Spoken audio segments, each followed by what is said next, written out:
When a billionaire stops her car for a stranger in the rain, she has no idea she's about to rescue the one man who will break down every wall she's ever built. This is a story about a single father who was one missed bus away from losing everything, and the woman who had everything except what mattered most. What happens when two people from completely different worlds collide on the worst night of their lives? Stay with me until the end. Hit that like button and drop a comment with your city name so I can see how far this story travels across the world. The rain came down like punishment. Ethan Cole stood under the flimsy metal awning outside the factory gates, watching the taillights of the last bus disappear into the storm. He'd sprinted across the parking lot, waved his arms, even shouted, but the driver either didn't see him or didn't care. Probably didn't care. Nobody cared much about the third shift guys. He pulled his jacket tighter, though it didn't help. The thing was soaked through, clinging to his shoulders like a second skin. Water dripped from his hair, ran down his neck, pooled in his work boots. His phone sat useless in his pocket. Service cut off 3 days ago when the bill went unpaid. Again. The parking lot stretched out empty and black under the sodium lights. Just oil-stained asphalt, a few other beat-up cars belonging to people still inside finishing their shifts, and the rain hammering down so hard it bounced back up off the pavement. Ethan checked his watch. 11:47 p.m. Mason would be awake. His son always stayed awake when Ethan worked late. No matter how many times Ethan told him to sleep, the kid would be sitting on the couch in their apartment, probably wrapped in that ratty Spider-Man blanket, watching the door, waiting. Ethan's chest tightened. The next bus wouldn't come until 6:15 a.m. He'd checked the schedule so many times he had it memorized. 6 hours. He could walk. It was only about 8 miles. But in this weather, soaked to the bone already, he'd probably end up sick, miss work. Lose pay he couldn't afford to lose. He looked back at the factory. The building loomed behind the chain-link fence, all concrete and steel and tiny windows glowing yellow. Ashford Industrial, one of the biggest manufacturing operations in the state, churning out precision parts for aerospace companies, medical device makers, tech firms. Ethan had worked there for 3 years, running a CNC machine on the night shift. Good work, steady, the kind of job that kept the lights on and food in the fridge. Barely. He wondered if he could go back inside, find somewhere warm to wait it out. But the break room would be locked by now, and the floor supervisors didn't like people hanging around after their shift ended, made them nervous, like maybe you were casing the place, planning to steal something. Ethan laughed bitterly. Steal what? Ball bearings? Aluminum stock? A gust of wind drove the rain sideways under the awning. He flinched, turned his face away, and that's when he heard it. The hum of an engine. Headlights swept across the parking lot, bright and sharp through the downpour. Ethan squinted. The car was moving slowly, carefully navigating the puddles that had turned half the lot into shallow lakes. It wasn't one of the beaters the factory guys drove. This thing was sleek, low to the ground, black paint gleaming even in the rain. For a second, Ethan thought it might just pass him by. Rich people didn't stop for guys like him. But then the car slowed. Stopped. Right in front of the awning, the passenger window slid down with a soft electronic whir. "Are you waiting for someone?" The voice was a woman's. Smooth, controlled, with just a hint of curiosity underneath. Ethan bent down to look inside. The interior of the car glowed with soft ambient lighting, blue-white LEDs along the dashboard, leather seats that looked like they cost more than his rent. Behind the wheel sat a woman he recognized, though he'd never spoken to her before. Vivian Ashford. She was maybe 30, though it was hard to tell. She had the kind of face that didn't give much away. Sharp cheekbones, dark eyes, brown hair pulled back in a way that looked effortless but probably wasn't. She wore a charcoal blazer over a white blouse, simple but expensive. Everything about her screamed money. Old money. The kind of money that didn't just buy things but built empires. Her family owned the factory. Owned half the industrial operations in the region, actually. Ethan had seen her maybe a dozen times over the years, always from a distance. Walking through the production floor with a tablet in her hand, talking to engineers, nodding at reports. She never looked at the machine operators. Why would she? And now she was looking right at him. Ethan straightened up, suddenly aware of how he must look. Drenched, exhausted. probably smelling like machine oil and sweat. I missed my bus. I see. Vivian glanced past him at the empty lot, then back. When's the next one? Not until morning. Her expression didn't change, but something shifted in her eyes. She tapped her fingers on the steering wheel just once, a quick rhythm, then reached over and unlocked the passenger door. Get in. Ethan stared at her. What? You're soaked. It's late. Get in. She said it like it was the most obvious thing in the world, but there was an edge of impatience underneath, like she wasn't used to having to repeat herself. I don't... Ethan hesitated. His brain was trying to catch up. This didn't make sense. Vivian Ashford didn't give rides to factory workers. She probably had drivers for that kind of thing. I'll mess up your car. It's leather. It'll dry. She nodded toward the open door. Come on, I'm not going to sit here all night. Ethan looked back at the empty lot, the rain still coming down in sheets, then at the warm, dry interior of the car. He thought about Mason, about walking 8 miles in this storm. He got in. The door closed with a solid, expensive thunk. Suddenly, the sound of the rain changed, from a roar to a muffled drumming on the roof. The heat was on, blasting warm air that smelled faintly like vanilla and new leather. Ethan sat very still, trying not to drip on everything. Seatbelt, Vivian said. He clicked it into place. She put the car in gear and pulled out of the lot smoothly, headlights cutting through the storm. For a minute, neither of them spoke. Ethan stared straight ahead, hyper-aware of every sound he made. The squelch of his wet jeans against the seat, the drip of water from his jacket onto the floor mat. Where do you live? Vivian asked. Oak Ridge Apartments, over on Laurel Street. She nodded, tapping something into the GPS on the dashboard. I know it. Yeah, of course she did. She probably knew every address in the city. Came with the territory when your family owned half of it. Ethan risked a glance at her. She drove with both hands on the wheel, eyes focused on the road. Her expression was unreadable, not cold exactly, but guarded, like she was behind glass. Thank you, he said. For stopping. You didn't have to. No one should have to wait in that. She said it matter-of-factly, like it was a business decision. Still, I appreciate it. Vivian didn't answer. She just kept driving, the wipers beating a steady rhythm across the windshield. Ethan leaned back, feeling the warmth start to seep into his bones. The adrenaline from the sprint to catch the bus was wearing off, leaving him hollowed out and heavy. He wanted to close his eyes just for a second, but that felt rude. So he stared out the window instead, watching the city slide by. Empty streets, closed storefronts, the occasional lit window in an apartment building. You work third shift? Vivian asked after a while. Yeah, 3 to 11, Monday through Friday.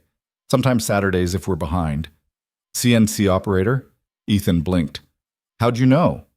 I saw you on the floor last week. You were running the Haas lathe. He had no idea she'd noticed him. Hell, he didn't think she even looked at the machines, much less the people running them. Yeah, that's me. You've been there a while. 3 years. Do you like it? The question caught him off guard. Did he like it? Nobody had ever asked him that. Work was work. You showed up, did your job, collected your paycheck. Whether you liked it or not didn't matter. It's fine, he said carefully. Pays the bills. Vivian made a small sound, not quite agreement, not quite dismissal. That's not the same thing. No, Ethan admitted. It's not. They turned onto Laurel Street. The apartments came into view, a sprawling complex of identical 2-story buildings, beige siding and brown trim, parking lots dotted with old sedans and pickup trucks. Ethan's building was at the back, number 14. Vivian pulled into the lot and slowed to a crawl. The headlights swept across the buildings, and that's when Ethan realized something was wrong. The lights were out. All of them. Every window in every building was dark. Is there usually a blackout here? Vivian asked. No. Ethan's stomach dropped. He leaned forward, scanning the complex. No streetlights, no porch lights. Nothing. Something's wrong. Vivian parked near his building and left the engine running. Ethan fumbled with the seatbelt, his hand suddenly clumsy, and shoved the door open. The rain hit him again, cold and relentless, but he barely felt it. He ran for the stairs. Mason! His voice echoed off the buildings. He took the steps two at a time, slipping on the wet concrete, catching himself on the railing. Their apartment was on the second floor, Unit 14B. The door was locked, thank God, but when he burst inside, the darkness swallowed him whole. Mason! He fumbled for his phone, realized again it was useless, and felt his way along the wall toward the living room. Buddy? Where are you? Dad? The voice was small, scared. Ethan's heart clenched. He followed the sound and found Mason curled up on the couch, the Spider-Man blanket pulled up to his chin. The kid's eyes were wide, reflecting what little ambient light came through the window. Hey! Hey! Ethan knelt down in front of him, putting his hands on Mason's shoulders. I'm here. You okay? The lights went out. Mason's voice wobbled. I didn't know what to do. It's okay. It's just a power outage. Happens sometimes. Ethan smoothed down Mason's hair, trying to project calm even though his own pulse was racing. How long ago? I don't know. A while. I was watching TV and it just... Mason made a cutting motion with his hand. Everything stopped. Ethan glanced around. The apartment was small, just a living room, kitchenette, one bedroom, one bathroom. He'd made Mason take the bedroom. Ethan slept on the couch most nights. It wasn't much, but it was warm, usually. Except now it wasn't. The heat was electric. No power meant no heat. And the temperature was already dropping. He could feel it, the cold creeping in through the thin walls. Dad? Mason's voice was quiet. Are we going to be okay? Yeah, buddy. We're fine. Ethan forced a smile he wasn't sure Mason could even see in the dark. We'll figure it out. Behind him, he heard footsteps on the stairs. He turned just as a flashlight beam cut through the doorway. Vivian stood in the entrance, a small LED flashlight in her hand. She'd pulled the hood of her blazer up against the rain, though it didn't do much good. Water dripped from the fabric onto the floor. The whole complex is out, she said. I checked with someone downstairs. Transformer blew. They're saying it could be hours before it's fixed. Ethan stood up slowly. You didn't have to come up here. I wasn't going to just drive away.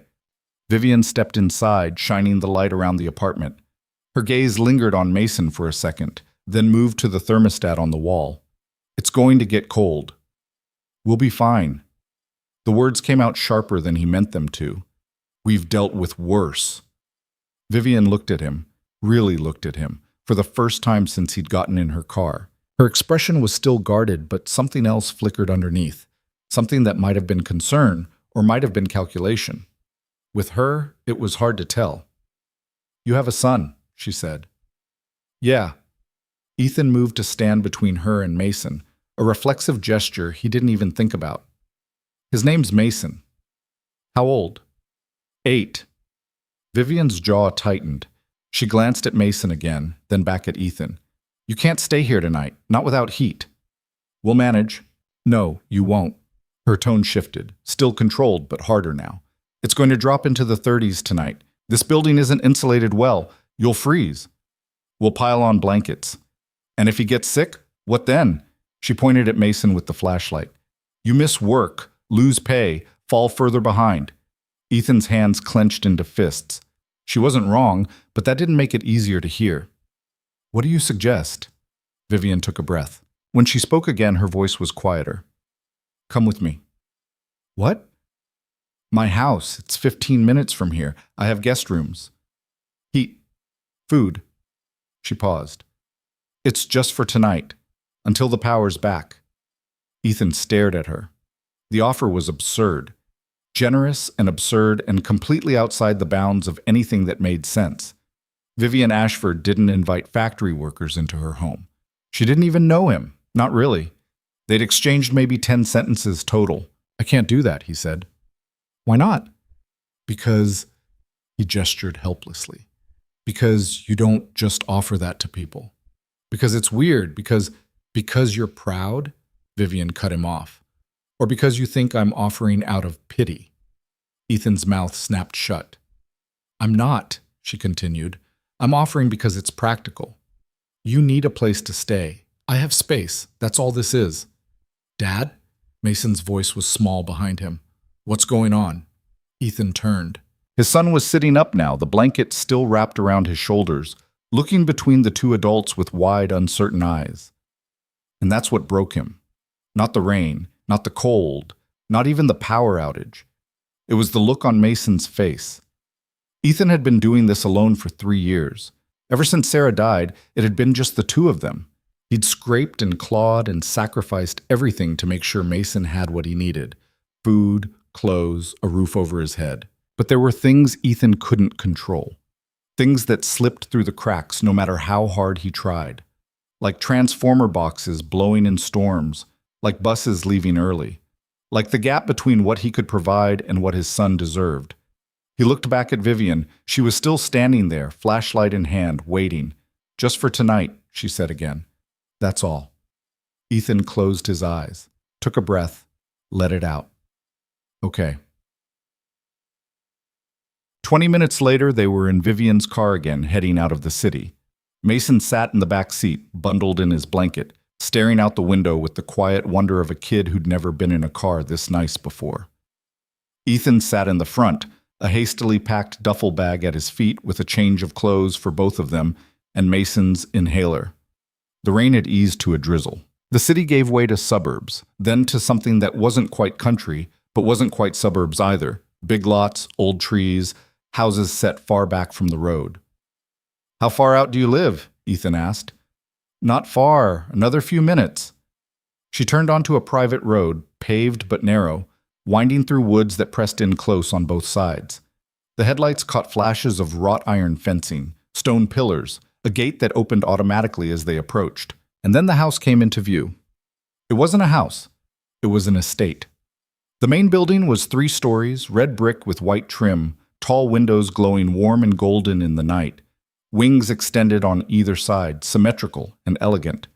Mature landscaping framed everything: boxwoods, ornamental trees, flower beds that probably looked stunning in daylight. A circular driveway looped around a fountain in front of the main entrance. Ethan had seen pictures of places like this in magazines. He'd never imagined he'd actually be inside one. Vivian parked near the front steps and killed the engine. For a moment, none of them moved. "This is where you live?" Mason's voice was awed. "Yes." Vivian glanced back at him in the rearview mirror. "It's too big, honestly. But it's home." She got out, and Ethan followed, helping Mason with his blanket. The air smelled like rain and earth and something faintly floral, gardenias maybe. The front door was solid oak, twice as tall as Ethan, with side lights of beveled glass. Vivian unlocked it and pushed it open. "Come on in." They stepped into a foyer that could have swallowed Ethan's entire apartment. Marble floors, a chandelier hanging from a coffered ceiling, a grand staircase sweeping up to the second floor. Everything was tasteful, muted, creams and grays and soft golds, the kind of design that whispered money instead of shouting it. Mason's eyes were the size of dinner plates. "Guest rooms are upstairs," Vivian said, toeing off her shoes. "Second door on the right, bathrooms attached. There should be towels in the closet." Ethan set the duffel bag down. "Vivian, Miss Ashford," she corrected automatically. Then she paused. "Actually, no, just Vivian. We're not at the factory." "Vivian." He tried the name out. It felt strange on his tongue. "I don't know how to thank you." "You don't have to." She shrugged out of her blazer, revealing the blouse underneath. It was damp at the shoulders. "I'm going to make tea. Do you want some?" Sure." "Mason?" She looked at the boy. "Are you hungry?" Mason glanced at Ethan, uncertain. "It's okay," Ethan said. "You can answer." "A little," Mason admitted. "I'll find something." Vivian headed toward the back of the house. "Make yourselves comfortable." She disappeared through a doorway, leaving Ethan and Mason alone in the foyer. Mason tugged on Ethan's sleeve. "Dad," he whispered, "is she really your boss?" "Sort of. Her family owns the company. And she's letting us stay here? Just for tonight. This place is huge." Mason looked around, his voice hushed like he was in a church. "Do you think she has a pool?" "Probably." "Can I look around?" "No." Ethan ruffled his hair. "Come on, let's get upstairs and dry off." The guest room was bigger than their living room and bedroom combined. King-size bed with a duvet that looked like a cloud. Sitting area by the window, a flat-screen TV on the wall. The bathroom had a soaking tub and a walk-in shower with 3 different shower heads. Mason stood in the middle of it all, still clutching his blanket, and Ethan could see the wheels turning in his head. Processing, comparing this to what they had at home. "Don't get used to it," Ethan said quietly. "I know." But Mason's voice was wistful. They changed into dry clothes, sweatpants and t-shirts from the duffel bag. Ethan toweled off Mason's hair, checked his inhaler to make sure it hadn't gotten wet, and then they headed back downstairs. The kitchen was at the back of the house, a massive space with marble countertops, professional-grade appliances, and an island big enough to seat 6. Vivian was at the stove, heating water in a kettle. She'd changed too, traded the blouse and slacks for jeans and a soft gray sweater. Her hair was down now, falling just past her shoulders. She looked different, younger, less like a billionaire and more like a regular person. "Sit," she said, nodding at the island. Ethan and Mason climbed onto the bar stools. The kettle whistled and Vivian poured hot water into 2 mugs, dunking tea bags. She set one in front of Ethan, chamomile, he realized, and then pulled a carton of milk from the fridge. "Do you like hot chocolate?" she asked Mason. His face lit up. "Yeah." "Good." She got a pot, poured in milk, added cocoa powder and sugar, and stirred it over low heat. When it was ready, she poured it into a mug and slid it across the island. Mason took a sip and grinned. "This is really good." "My housekeeper makes it better, but I do okay." Vivian leaned against the counter, wrapping her hands around her own mug of tea. Ethan watched her over the rim of his cup. She looked tired, he realized.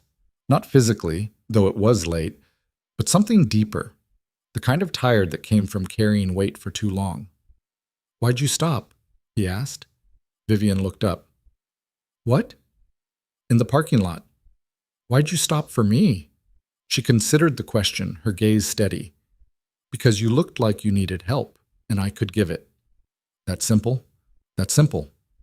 Ethan wasn't sure he believed her, but he didn't push. Instead, he took another sip of tea and glanced at Mason, who was already halfway through his hot chocolate. "You should get some sleep, buddy," Ethan said. "I'm not tired. It's almost 1 in the morning. But bed, now." Mason sighed dramatically, but slid off the stool. "Thanks for the hot chocolate," he said to Vivian. "You're welcome." Ethan walked Mason back upstairs, tucked him into the massive bed, and sat on the edge until the kid's eyes started to droop. "Dad?" Mason's voice was sleepy. "Yeah?" "She's nice." "Miss Vivian?" "Yeah," Ethan said quietly. "She is." When he came back downstairs, Vivian was still in the kitchen, leaning against the counter with her mug. She looked up as he entered. "He asleep?" "Getting there." She nodded. Silence settled between them, not uncomfortable, but heavy with things neither of them knew how to say. "You didn't have to do this," Ethan said finally. "I know." "So why did you?" Vivian set her mug down. She looked at him for a long moment, and he saw something flicker behind her eyes, something unguarded, just for a second. "Because I know what it's like to be alone," she said, "and I wouldn't wish it on anyone." Before Ethan could respond, she straightened up, the walls coming back up as quickly as they'd dropped. "You should get some sleep too," she said. "There's another guest room down the hall from Mason's. Help yourself to anything you need." "Thank you for everything." Don't mention it." She picked up her mug and headed for the doorway. "Good night, Ethan." "Good night." She disappeared into the house, her footsteps fading down a hallway. Ethan stood there alone in the kitchen, the silence pressing in around him, and realized that for the first time in 3 years, he had no idea what came next. Ethan woke to light streaming through unfamiliar windows. For a disorienting moment, he had no idea where he was. The bed was too soft. The ceiling was too high. Everything smelled faintly of lavender, and something else he couldn't name, something expensive. Then it came back to him. The rain. The missed bus. Vivian's car. The mansion. He sat up, rubbing his face. His phone, still dead, sat on the nightstand next to a digital clock that read 7:23 a.m. He'd slept maybe 5 hours, but his body felt like it had been through a war. His shoulders ached from hunching over the CNC machine. His back protested as he swung his legs out of bed. The guest room looked different in daylight. Cream walls, tasteful artwork, nothing flashy, just abstract shapes and muted colors. French doors leading to a small balcony overlooking what had to be at least 2 acres of landscaped grounds. In the distance, he could see a pool house, a tennis court, gardens with stone paths winding through them. This wasn't just wealth. This was generational wealth, the kind that built libraries and funded scholarships and had buildings named after it. Ethan pulled on his jeans from yesterday, still slightly damp, and a clean t-shirt. He checked on Mason, found him still buried under the duvet in the other guest room, and headed downstairs. The house was quiet. Morning sun poured through tall windows, making the marble floors gleam. Ethan followed the smell of coffee to the kitchen. Vivian sat at the island with a tablet propped in front of her, reading something with the focused intensity of someone used to processing information quickly. She had a coffee mug in one hand, steam curling up. She'd dressed for work, navy slacks, white blouse, her hair pulled back again. The woman from last night in jeans and a sweater might as well have been someone else. She looked up when he entered. "Morning." "Morning." Ethan hovered in the doorway, suddenly unsure. "I didn't mean to sleep so late." "It's not late. Help yourself to coffee." She nodded toward a machine on the counter that looked like it belonged in a cafe. "Mugs are in the cabinet above it." Ethan poured himself a cup, black. The coffee was better than anything he'd ever made at home, smooth, rich, no bitterness. He leaned against the counter, cradling the warmth between his palms. "Power's back on at your complex," Vivian said, still looking at her tablet. "I called the management office an hour ago." "You didn't have to do that. I was up anyway." She swiped something on the screen. "They said it came back around 5 a.m. "Thanks for checking." Ethan took another sip. "I should probably get Mason up." "Get out of your hair." Vivian's finger paused mid-swipe. She looked at him, something unreadable crossing her face. "You don't have to rush. We've already imposed enough." "You haven't imposed at all." She set the tablet down. "There's food if you're hungry. Eggs, bread, fruit, whatever you want." "I don't want to—" "Ethan." She said his name quietly, but there was an edge underneath. "Stop apologizing for existing." That stopped him cold. He stared at her, coffee mug halfway to his mouth. Vivian's expression softened, barely, but enough to notice. "I offered. You accepted. That's the end of it. Now sit down and have breakfast before you wake your son." It wasn't a suggestion. Ethan sat. Vivian stood, moving to the fridge with the efficiency of someone who knew exactly where everything was, even though he'd bet money she didn't cook often. She pulled out eggs, butter, a container of strawberries. "How do you like your eggs?" "You don't have to—" "Scrambled? Fried? Over easy?" Ethan sighed. "Scrambled." She nodded and cracked eggs into a bowl, whisking them with a fork. The silence stretched, but it wasn't awkward. Just two people in a kitchen, morning light slanting through the windows, the quiet hum of the refrigerator in the background. "You live here alone?" Ethan asked. "Yes. Big house for one person." "It was my parents." Vivian poured the eggs into a heated pan. "They passed a few years ago. Car accident. I inherited it." "I'm sorry." She shrugged, stirring the eggs. "It happened." The flatness in her voice told him everything he needed to know. She didn't want to talk about it. Ethan understood that. There were things he didn't want to talk about either. "What about you?" Vivian asked. "Mason's mother?" Ethan's grip tightened on the mug. "She died 3 years ago. Cancer." "I'm sorry." "It happened," he echoed, using her words. Vivian glanced at him, and for just a second something passed between them, a recognition. Two people who'd lost things they couldn't get back. Two people who'd learned to keep moving because stopping meant drowning. She plated the eggs, added toast from a toaster that probably cost more than Ethan's couch, and slid it across the island to him. "Eat." He did. The eggs were perfect, fluffy, seasoned just right. He hadn't realized how hungry he was until the first bite. Vivian made herself a plate too, smaller, and sat across from him. They ate in silence for a while. "Can I ask you something?" Ethan said finally. "Go ahead." "Why'd you really stop last night?" Vivian set her fork down. "I told you, you needed help." "Yeah, but people need help all the time. Most people don't stop." She studied him for a long moment. "Do you want the truth or the answer that makes you feel better?" "The truth." I stopped because I was tired of driving past people and pretending I didn't see them. She picked up her coffee, took a sip. I do it every day. At the factory, in the city, I see people struggling and I look away because it's easier. Last night I didn't want to look away. Ethan didn't know what to say to that. Does that make you uncomfortable? Vivian asked. A little. Good. It should. She stood, taking her plate to the sink. Comfort is overrated. Before Ethan could respond, he heard footsteps on the stairs.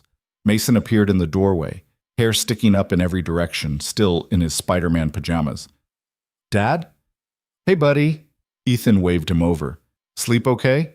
That bed is huge. Mason climbed onto the stool next to Ethan, eyes wide as he took in the kitchen in daylight. Whoa! Vivian turned from the sink. Hungry? Mason nodded. Scrambled eggs okay? Yes, please. She made him a plate. Eggs, toast, strawberries cut into quarters. Mason ate like he hadn't seen food in a week, which wasn't far from the truth. Ethan had skipped grocery shopping this week to make rent. Miss Vivian, Mason said between bites. Just Vivian is fine. Do you really have a pool? I do. Can I see it? Ethan shot him a look. Mason. It's fine, Vivian said. Finish your breakfast. I'll show you. 20 minutes later, they were standing by the pool, a massive infinity-edge design that seemed to spill into the woods beyond. The water was crystal clear, heated, steam rising in the cool morning air. Pool furniture sat under a covered patio. Everything was pristine, untouched. Do you swim a lot? Mason asked. Not really, Vivian admitted. I don't have much time.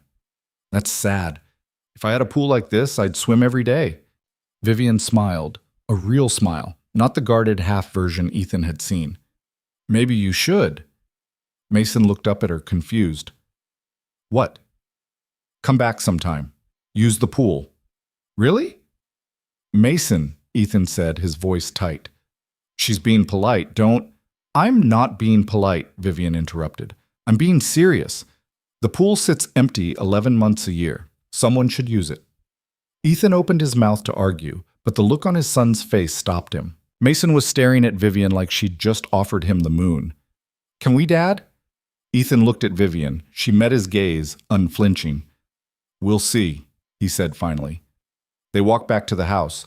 Ethan told Mason to go upstairs and pack up his things, which left him alone with Vivian in the foyer again. You don't have to do that, Ethan said quietly. Do what? Offer things you don't mean. I meant it. Why? Vivian crossed her arms. Do you ever just accept something without interrogating it? Not when it doesn't make sense. Maybe it doesn't have to make sense. She moved toward the door, opened it. The morning air drifted in, cool and clean. Maybe I'm just tired of this house being empty. Ethan studied her. The walls were back up. He could see it in the set of her shoulders, the careful neutrality of her expression. But underneath, just for a second, he'd seen something else. Loneliness. He recognized it because he carried the same thing. Thank you, he said, for last night, for this morning, for all of it. You're welcome. Mason came thundering down the stairs with the duffel bag. I'm ready. They walked out to Vivian's car.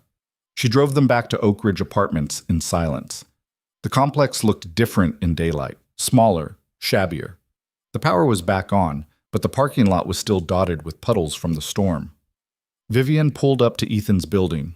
Thank you again, Ethan said, opening the door. Don't mention it. Mason leaned forward from the back seat. Bye, Vivian. Thanks for letting us stay. Any time, Mason. They got out. Ethan watched Vivian's car pull away, disappearing around the corner. Mason tugged on his sleeve.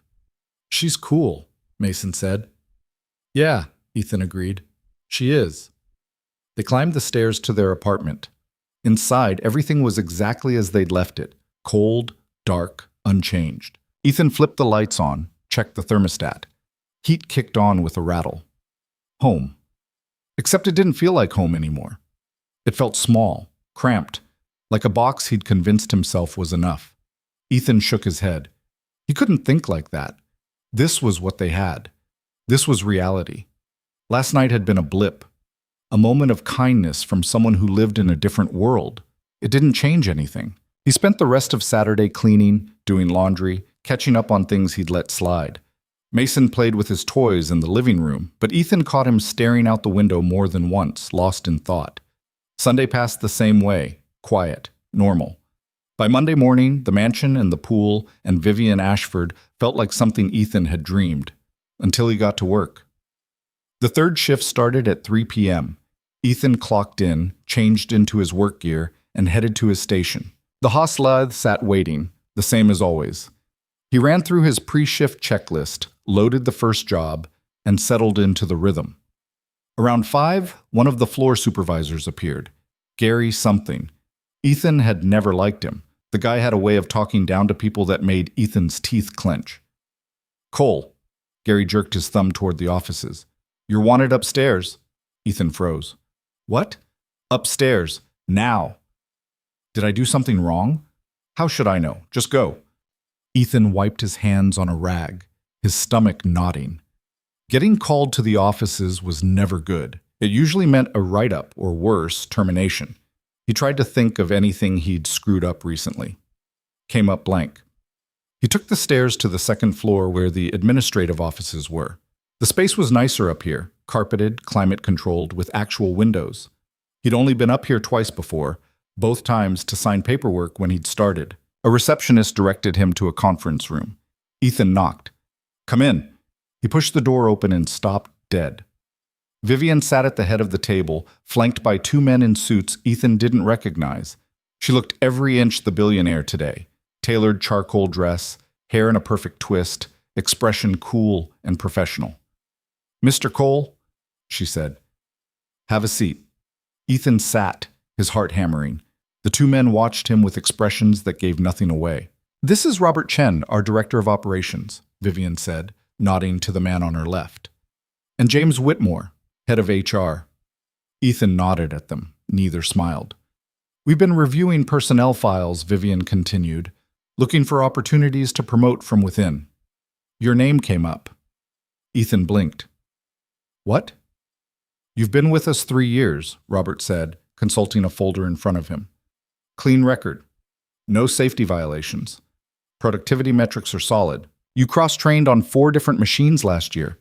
I wanted to be useful." "It shows initiative," James said. "We like that." Ethan looked at Vivian. She met his gaze, her expression unreadable. "We're opening a position," Vivian said. "Lead machinist on the second shift. It's a step up, more responsibility, better pay. Salary instead of hourly." Ethan's brain stuttered. "How much better?" $18,000 more a year, Robert said, plus benefits. Health insurance, dental, vision, pay time off. $18,000. That was enough to move to a better apartment, to get Mason into a decent school district, to stop living paycheck to paycheck. "Why me?" Ethan asked. "Because you're qualified," Vivian said simply, "and because we need people who care about the work." "I don't—" Ethan looked down at his hands. They were calloused, stained with oil, working hands. "This doesn't feel real." "It's real," James said. "We'll need an answer by the end of the week. Think it over." "I don't need to think it over." The words came out before Ethan could stop them. "Yes, I want it." Robert smiled. "Good. We'll get the paperwork started. You'll transition in 2 weeks." They shook hands. Ethan floated out of the conference room, down the stairs, back to the floor. He finished his shift on autopilot, his mind spinning. When he got home that night, Mason was already asleep. Mrs. Chen from downstairs had watched him. She always did when Ethan worked late, refusing payment no matter how many times he tried. Ethan stood in the doorway of Mason's room, watching his son sleep. The Spider-Man blanket was tangled around his legs. His inhaler sat on the nightstand, within easy reach. Everything was about to change, and he had Vivian to thank for it. The next 2 weeks blurred together. Ethan trained with the outgoing lead machinist, a guy named Tom who was retiring. He learned scheduling, quality control, how to manage a team. The work was harder, but he didn't mind. For the first time in 3 years, he felt like he was moving forward instead of just surviving. He didn't see Vivian during that time. She was in and out of the factory, usually surrounded by people in suits, always moving too fast to stop. Once their eyes met across the production floor. She nodded. He nodded back. That was it. But he thought about her. More than he should. He thought about the way she'd stopped for him in the rain. The way she'd opened her home without hesitation. The offer to let Mason use the pool. An offer Ethan still hadn't taken her up on because he didn't know if she'd meant it or if it had just been something to say. He thought about the loneliness in her voice when she'd said she was tired of the house being empty. On his first day as lead machinist, Ethan arrived an hour early. The second shift was different from third. More people, more noise, more chaos. His team was a mix of veterans and new hires, and he could already see the problems Tom had warned him about. Cliques, resentment, people who'd been passed over for promotion and weren't happy about it. Ethan called a meeting before the shift started. 12 people gathered around, some curious, some openly skeptical. I'm not going to pretend I know everything, Ethan said. I don't, but I know this. We all want to go home at the end of the day. We all want to get paid. And we all want to do good work. So here's the deal. You do your job, I'll do mine. You have a problem, bring it to me. Don't let it fester. We're a team. We succeed together or we fail together. One of the older guys, Martinez, crossed his arms. That's a nice speech. It's not a speech. It's how I work. Ethan held his gaze. You got a problem with me? Say it now. Martinez shrugged. We'll see. It wasn't a ringing endorsement, but it wasn't mutiny either. Ethan would take it. The shift went smoother than expected. A few hiccups, a jammed tool changer, a quality control reject on a batch of parts, but nothing catastrophic. By 11 p.m., when the shift ended, Ethan felt like he'd run a marathon. He was packing up when his phone buzzed. He'd finally scraped together enough to get the service turned back on. The text was from an unknown number. How was your first day? Ethan stared at it. Then he realized. He scrolled up and saw another text from earlier that week, one he'd missed because his phone had been off. This is Vivian. I got your number from HR. Hope that's okay. He typed back, It was good. Hard, but good. The response came almost immediately. That's the best kind of day. Ethan smiled despite himself. Over the next few weeks, the texts became routine. Never anything personal, just check-ins. Vivian asking how the team was working out. Ethan asking about factory-wide initiatives he'd heard rumors about. Short, professional exchanges that felt almost normal. Except they didn't feel normal. Because Ethan found himself looking forward to them. Found himself crafting responses more carefully than necessary. Found himself wondering what she was doing when she wasn't texting. And that scared the hell out of him. Because Vivian Ashford was his boss. More than his boss. She owned the company. She lived in a mansion. She had money and power and connections that put her so far out of Ethan's league, it wasn't even funny. He had no business thinking about her the way he was starting to think about her. But he couldn't stop. One Friday in late October, Vivian texted him mid-shift. Are you busy tomorrow? Ethan frowned at the screen. Not really. Why? I have something I need help with. Physical labor. Thought you might be interested. What kind of labor? You'll see. Bring Mason if you want. I'll pay you for your time. Ethan hesitated. Then, you don't have to pay me. I know. I want to. Is 10 a.m. too early? 10 is fine. See you then. Ethan stared at the phone for a long time after that, trying to figure out what he'd just agreed to. The next morning, he and Mason drove out to Vivian's estate. It was a clear day, the kind where the sky was so blue it almost hurt to look at. The trees were turning, reds and golds and deep oranges. Vivian met them in the driveway, wearing jeans, boots, and a flannel shirt with the sleeves rolled up. Her hair was in a ponytail. She looked younger like this, less untouchable. Thanks for coming, she said. What exactly are we doing? Ethan asked. She pointed toward the woods at the edge of the property. The trails back there are overgrown. I've been meaning to clear them for months. Thought you might want to help. You want us to clear trails? Unless you have something better to do. Ethan looked at Mason, who shrugged. Sounds fun. So they spent the morning hauling branches, cutting back undergrowth, raking leaves. It was hard work, sweaty, dirty, the kind of thing Ethan would normally get paid to do. But Vivian worked right alongside them, never complaining, never slowing down. Around noon, she called a break. They sat on a fallen log, drinking water from bottles she'd brought in a cooler. "Why are you doing this?" Ethan asked. "Doing what?" "This." He gestured around. "You could hire people." "I could, but I wanted to do it myself." She took a long drink. "Besides, it's nice to work with my hands for once. Most of what I do is abstract. Numbers on screens. This is real." "You're weird," Mason said. "Mason!" Ethan shot him a look, but Vivian laughed. "You're not wrong." They worked until mid-afternoon, then cleaned up and headed back to the house. Vivian made sandwiches, simple, nothing fancy, and they ate on the patio by the pool. "You should bring him by to swim sometime," Vivian said, nodding at Mason, "before it gets too cold." "You keep saying that," Ethan said. "Because I mean it." "Why?" Vivian set her sandwich down. "Do you want the honest answer?" "Always." "Because I like having you here." She said it simply, like it was the most obvious thing in the world. "Both of you. This house is too quiet. It's nice when it's not." Ethan didn't know what to say to that. Mason, oblivious, had already finished his sandwich and was eyeing the pool. "Go ahead," Vivian said. "I probably have swim trunks that'll fit you in the pool house." Mason looked at Ethan, who nodded. The kid took off running. Ethan and Vivian sat in silence for a while, watching the sunlight dance on the water. "Can I ask you something?" Ethan said finally. "Sure." "Do you ever get tired of it, all of this?" Vivian considered. "Sometimes. It's a lot of responsibility, a lot of pressure. People depend on me, the company, the employees.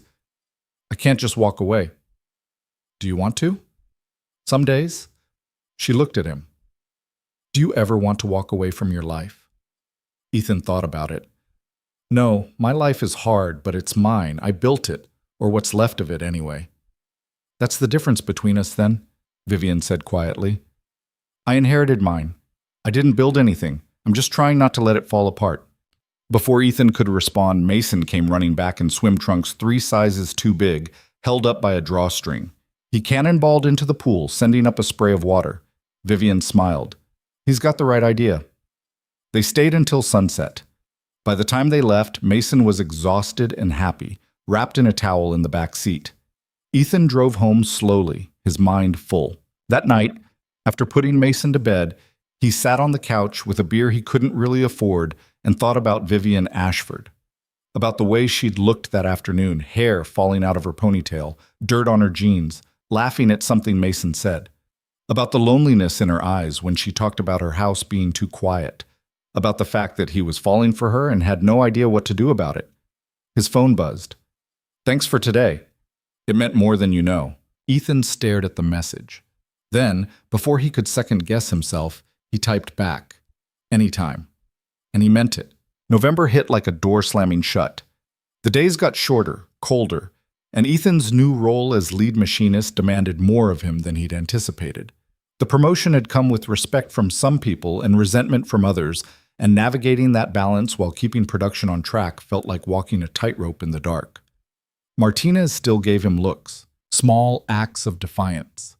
Showing up 2 minutes late, taking longer breaks than necessary, questioning every decision Ethan made in front of the team. Nothing big enough to write up, but enough to make Ethan's jaw tight by the end of every shift. "You need to establish dominance," Tom had told him during his last week. "Show them who's in charge." But Ethan didn't want to rule through dominance. He wanted to lead through respect. The problem was earning that respect took time, and time was something he had to fight for every single day. On top of work, Mason's school had called twice about missed permission slip deadlines and an outstanding balance on his lunch account. Small things that felt enormous when Ethan was already stretched thin. He'd paid the balance, barely, and signed the forms, but the guilt sat heavy in his chest. He was supposed to be better at this now. The raise should have made things easier, except money didn't buy more hours in the day. The texts with Vivian continued, though they'd shifted slightly. Less about work, more about everything else. She'd send him articles she thought he'd find interesting, things about manufacturing innovations, labor policy, sometimes just funny stories she'd stumbled across. He'd respond with observations about his day, questions about hers, the occasional joke that made her respond with a single laughing emoji. It was the kind of texting that felt intimate without being obvious about it, the kind that made Ethan check his phone more often than he should. One Wednesday in mid-November, Vivian texted him during his lunch break. "Are you free Friday night?" Ethan stared at the message. Friday was 2 days away. He had the night off, one of the few weekends where his schedule aligned with normal human existence. Depends. Why? There's a charity gala, fundraiser for the Children's Hospital. I have to go. I hate going alone. Ethan's stomach dropped. You're asking me to go with you? If you're interested, it's formal. Boring speeches, decent food, open bar. I don't have anything formal. I'll take care of it. Just say yes. Ethan should have said no. This was crossing a line he'd been carefully avoiding. Going to a gala with Vivian Ashford wasn't casual. It wasn't professional. It was something else entirely, something that made his pulse quicken and his thoughts scatter. But the idea of seeing her outside the factory, outside the estate, in a space where they were just two people instead of boss and employee, that idea pulled at him harder than common sense. What about Mason? Bring him. My housekeeper's daughter is 16. She babysits. I'll arrange it. Ethan closed his eyes. This was a bad idea. This was absolutely a terrible idea. Okay, good. I'll send you the details. He spent the next 2 days second-guessing himself. By Friday afternoon, he'd almost texted her to cancel 3 times.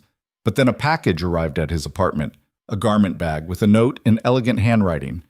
This should fit. See you at 7. V. Inside was a tuxedo. Not a rental. Custom tailored, if the fit was any indication when Ethan tried on the jacket. The fabric felt expensive under his fingers. Smooth, perfectly weighted. There were cufflinks too, simple silver ones, and a bow tie that Ethan had to YouTube how to tie properly. Mason watched from the couch, eyes wide. You look like a spy. I look ridiculous, Ethan muttered, fumbling with the bow tie for the 3rd time. You look fancy. Where are you going again? A work thing, with Miss Vivian. Is it a date? Ethan's hands froze. No, it's not a date. Are you sure? Because Mom used to get dressed up for dates. The mention of Sarah hit Ethan sideways, the way it always did, unexpected and sharp. He sat down on the edge of the couch, the bow tie hanging loose around his neck. It's not like that, he said quietly. Vivian's my boss. We're just friends. Do you want it to be a date? Ethan looked at his son. Mason was 8 years old, but sometimes he saw things with a clarity that made Ethan's chest ache. It's complicated, buddy. Mom used to say that when things were actually simple but scary. Ethan huffed a laugh despite himself. Your mom was too smart for her own good. She'd like Miss Vivian, Mason said. I think. Yeah, Ethan said softly. I think she would too. At 6:45, Vivian's car pulled up outside the apartment complex. Not the sleek sedan from that first night, but something even more absurd. A vintage black Mercedes with chrome accents that gleamed under the streetlights. Ethan locked the apartment behind him and headed downstairs. Vivian stepped out of the driver's seat as he approached, and for a second, Ethan forgot how to breathe. She wore a floor-length gown in deep emerald green, the fabric catching the light as she moved. Her hair was down, styled in loose waves, and she'd done something with makeup that made her eyes look impossibly dark. She looked like she'd stepped out of a magazine, out of a different life entirely. You clean up well, she said, her eyes scanning him with something that might have been approval. I feel like a fraud. You look the part, that's what matters. She gestured to the car. Ready? Mason's upstairs with the babysitter. I already checked in with her. He's fine. She brought board games. Of course she did. Vivian thought of everything. Ethan climbed into the passenger seat. The car smelled like leather and Vivian's perfume, something subtle, expensive, with notes of jasmine and something woodsy he couldn't name. They drove in silence for a few minutes, the city lights sliding past the windows. Ethan's hands rested on his knees, fingers drumming nervously against the fabric of the tuxedo pants. You don't have to be nervous, Vivian said without looking at him. I'm not nervous. You're drumming your fingers. You always do that when you're nervous. Ethan stilled his hands. How do you know that? I pay attention. She glanced at him briefly before returning her eyes to the road. This isn't a test, Ethan. It's just a party. You'll be fine. I don't know anyone there. You know me. That should have been comforting. Instead, it made everything feel more complicated. The gala was held at the Grand Riverside Hotel, a massive Art Deco building downtown that Ethan had passed 100 times but never been inside. The lobby was all marble and gold accents, with a chandelier the size of a car hanging from the ceiling. People in evening wear moved through the space like a river. Men in tuxedos, women in gowns, everyone looking like they belonged. Ethan did not feel like he belonged. Vivian handed the keys to a valet and took Ethan's arm without asking, her hand light on his elbow as they walked inside. The gesture was casual, automatic, but it sent a jolt through him anyway. The ballroom was even more overwhelming. Round tables draped in white linen filled the space, each one set with crystal glasses and elaborate floral centerpieces. A stage stood at the front, flanked by screens displaying the Children's Hospital logo. A jazz band played soft standards in the corner, barely audible over the hum of conversation. Vivian. A man in his 50s approached, silver-haired and smiling. Good to see you. Richard. Vivian shook his hand. How's the turnout? Better than expected. We might actually hit our goal tonight. His eyes flicked to Ethan. And who's this? Ethan Cole, Vivian said smoothly. He works with me at Ashford Industrial. The man's eyebrows lifted slightly. Really? What do you do there, Ethan? I'm a lead machinist, Ethan said, keeping his voice steady. Interesting. Richard smiled, but it didn't quite reach his eyes. Well, enjoy the evening. He moved on, and Vivian steered Ethan toward their table. That was awkward, Ethan muttered. Richard's harmless. He's just surprised. Because you brought a factory worker to a charity gala? Vivian stopped, turning to face him. Because I brought someone. Period. I never bring anyone to these things. That should have made Ethan feel better. It didn't. They found their seats, a table near the front with 6 other people, all of whom looked at Ethan with varying degrees of curiosity when Vivian introduced him. Names flew past too fast to remember. Someone mentioned investment banking. Someone else talked about a yacht they were refurbishing. Ethan smiled and nodded and felt completely out of his depth. Dinner was served. Some kind of chicken dish with vegetables Ethan didn't recognize, and a sauce that was probably spectacular but tasted like dust in his mouth because he was too aware of everyone watching him, judging whether his fork technique was correct, whether he belonged. Vivian, beside him, seemed completely at ease. She made small talk with the others, laughed at jokes, sipped wine from a glass she barely touched. But every so often, her hand would brush his under the table, quick, almost accidental, except it kept happening. The speeches started after dinner. Hospital administrators, doctors, a tearful mother whose daughter had been saved by the cardiac unit. Ethan watched the screens showing photos of kids in hospital beds, kids smiling despite the tubes and wires, and thought about Mason, about how fragile life was, how quickly everything could change. When the speeches ended, the dancing started. The jazz band shifted into something livelier, and couples moved to the floor. Come on, Vivian said, standing. Ethan looked up at her. I don't dance. Everyone says that. It's not true. No, I mean, I literally don't know how.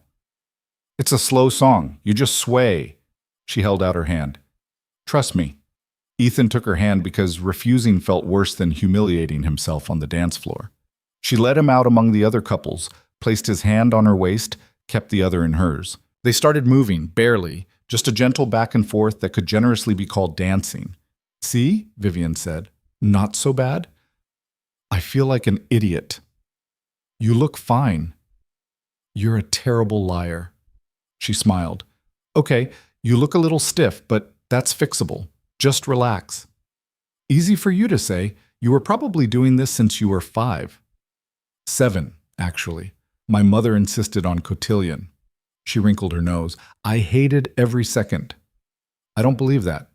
It's true. I wanted to be outside, climbing trees and getting dirty. Instead, I had to wear white gloves and learn the waltz. Ethan tried to picture it. A younger Vivian, restless and confined, forced into a world she didn't want. It made something in his chest tighten. You turned out okay, he said. Did I? There was something raw in her voice, something vulnerable that she usually kept hidden. Ethan looked down at her.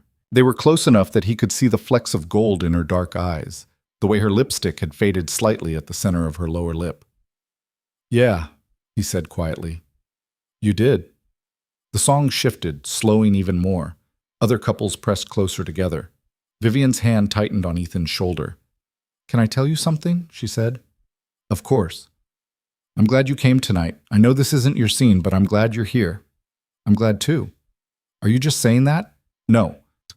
And he meant it. Despite the discomfort, despite feeling out of place, there was nowhere else he wanted to be right then. Vivian's eyes searched his face. "Ethan." Whatever she was about to say got cut off by a hand on her shoulder. "Vivian Ashford, I thought that was you." They broke apart. A woman stood there, mid-30s, blonde, with the kind of confident smile that made Ethan instantly wary. "Melissa," Vivian said, her tone carefully neutral. "I didn't know you'd be here." "Wouldn't miss it. The hospital's a wonderful cause." Melissa's eyes slid to Ethan. "And who's this?" "Ethan Cole." "Charmed." Melissa offered her hand and Ethan shook it briefly. "How do you know Vivian?" "We work together." "How fascinating." The smile didn't waver. "Vivian, we should catch up. It's been ages." "I'm a bit busy right now." "Oh, I'm sure Ethan won't mind if I steal you for just a moment." Melissa was already pulling Vivian away, her grip firm on her elbow. Vivian shot Ethan an apologetic look before disappearing into the crowd. Ethan stood alone on the dance floor, suddenly aware of how conspicuous he was. He retreated to the bar, ordered a whiskey he didn't really want, and tried not to think about the way Vivian's hand had felt in his. 20 minutes passed, then 30. Vivian didn't return. Ethan finished his drink and ordered another. He was starting to think about calling it a night, finding a cab back to the apartment, when he spotted her across the room. She was standing near one of the tall windows, still talking to Melissa, but her body language had changed, arms crossed, shoulders tight. Ethan set down his glass and headed over. "Just seems like an odd choice," Melissa was saying as he approached. "Bringing someone like that to an event like this." "Someone like what?" Vivian's voice was ice. "You know what I mean. He's clearly not from our world. People are talking." "Let them talk." "I'm just saying, darling, you have a reputation to consider. The company's reputation. Your family name, my family name," Vivian cut her off, "is mine to do with as I please." Ethan stopped a few feet away, debating whether to intervene or retreat. Vivian saw him, and something flickered in her expression. Relief, maybe, or frustration at being caught in this conversation. "Ethan," she said. "There you are." Melissa turned, her smile still in place but sharper now. "Well, I should let you two get back to your evening." She left, her heels clicking on the polished floor. Vivian exhaled slowly. "I'm sorry about that." What was she talking about? People talking? It doesn't matter. It sounded like it mattered. Vivian looked at him, and for the first time all night, she looked tired. Some people have very specific ideas about who should be with whom, who belongs where. It's all nonsense. She was talking about me. She was being a snob. Ignore her. But Ethan couldn't ignore it. The comment burrowed under his skin, confirming everything he'd been trying not to think about all night. He didn't belong here. Not in this ballroom. Not in Vivian's world. Not anywhere near her. "Maybe I should go," he said. "What?" "No, the night's not over." "I think it is for me." He gestured vaguely at the room. "This isn't my thing, Vivian. You know it. I know it. Clearly everyone else knows it too. I don't care what they think." "Maybe you should." Vivian's jaw tightened. "Don't do that. Don't let people like Melissa make you feel small. I don't need her to do that. I already know I'm small compared to all this." He waved his hand, encompassing the gala, the wealth, the world she inhabited. "I'm a guy who runs machines. That's all I am." "That's not all you are." Her voice rose slightly, drawing a few glances from nearby guests. She lowered it, stepping closer. "You're smart. You're kind. You're a good father. You work harder than anyone I know. Don't reduce yourself to a job title." It's easy for you to say that. You don't have to think about things like whether you're using the right fork or if your suit is expensive enough, or if people are judging you for shipkin. He stopped himself. "For what?" "For being here with you." Vivian went still. "Is that what you think? That I'm embarrassed to be seen with you?"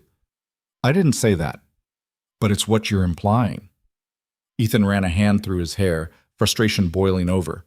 I don't know what I'm implying. I just know this doesn't make sense. You and me, whatever this is, it doesn't work. Why not? Because you're you and I'm me, and those are two completely different things. So what?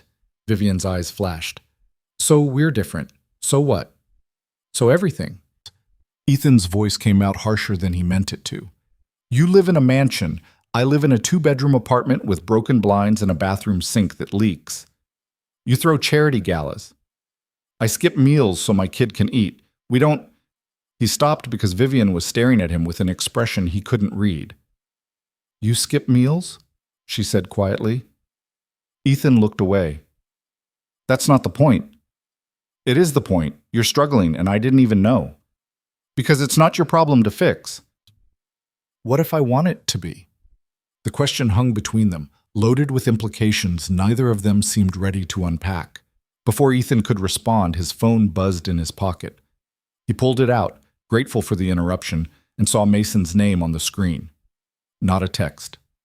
A call. His stomach dropped. I have to take this, he said, already answering. Mason?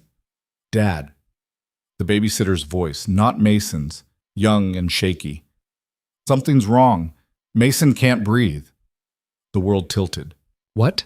He was fine, and then he started wheezing. I gave him his inhaler, but it's not working. I don't know what to do. Call 911. Ethan was already moving toward the exit, Vivian right behind him. Right now. Call them. I'm on my way. He hung up and broke into a run. Ethan, wait. Vivian caught up with him in the lobby. What happened? It's Mason. He can't breathe. I need to get home. My car. She was already pulling out her keys, her face pale. Come on. They ran to the parking lot. Vivian drove like she was on a racetrack, weaving through traffic, running yellows that were almost red. Ethan gripped the door handle, his mind spinning through worst-case scenarios he couldn't shut off. Mason had asthma, usually manageable, controlled with an inhaler and avoiding triggers. But sometimes, rarely but sometimes, it got bad. Bad enough that the inhaler didn't help. Bad enough that Ethan had spent one terrifying night in the ER 2 years ago watching his son struggle for air through an oxygen mask. He's gonna be okay, Vivian said, her knuckles white on the steering wheel. You don't know that. I know he's tough, like his dad. Ethan didn't answer. He couldn't. They reached the apartment in 12 minutes.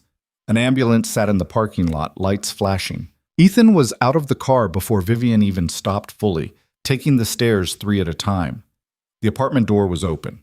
2 paramedics were kneeling beside the couch where Mason sat hunched forward, an oxygen mask strapped to his face.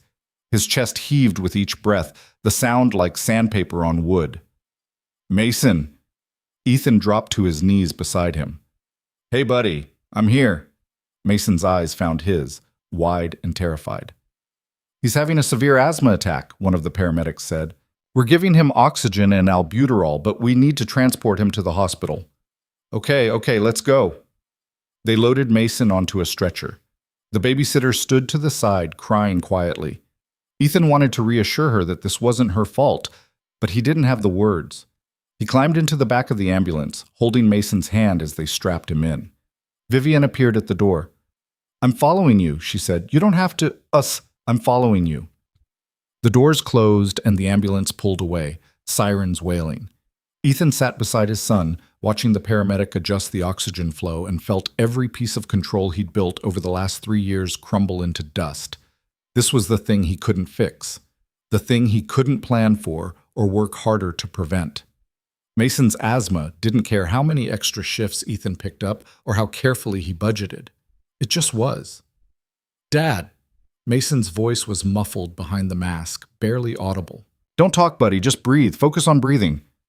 But Mason pulled the mask aside for just a second. I'm scared. Ethan's throat closed. He squeezed Mason's hand tighter. I know, but you're going to be okay. I promise. He didn't know if that was true. He just knew it was what his son needed to hear. The ER was chaos. Bright lights, people moving fast, machines beeping. They took Mason straight back, and Ethan followed until a nurse stopped him at a set of double doors. You can't go past here. We'll take care of him. That's my son. I know, and we'll take care of him. There's a waiting room down the hall. Someone will update you as soon as we can. The doors swung shut in his face. Ethan stood there, frozen, until he felt a hand on his arm. Vivian, still in her emerald gown, looking completely out of place in the sterile hospital hallway. Come on, she said gently. Let's sit down. She guided him to the waiting room, a small space with uncomfortable plastic chairs and a TV playing the news on mute. Ethan sank into a chair and dropped his head into his hands. This is my fault, he said. It's not. I should have been there. I shouldn't have gone to that stupid gala. You couldn't have known this would happen.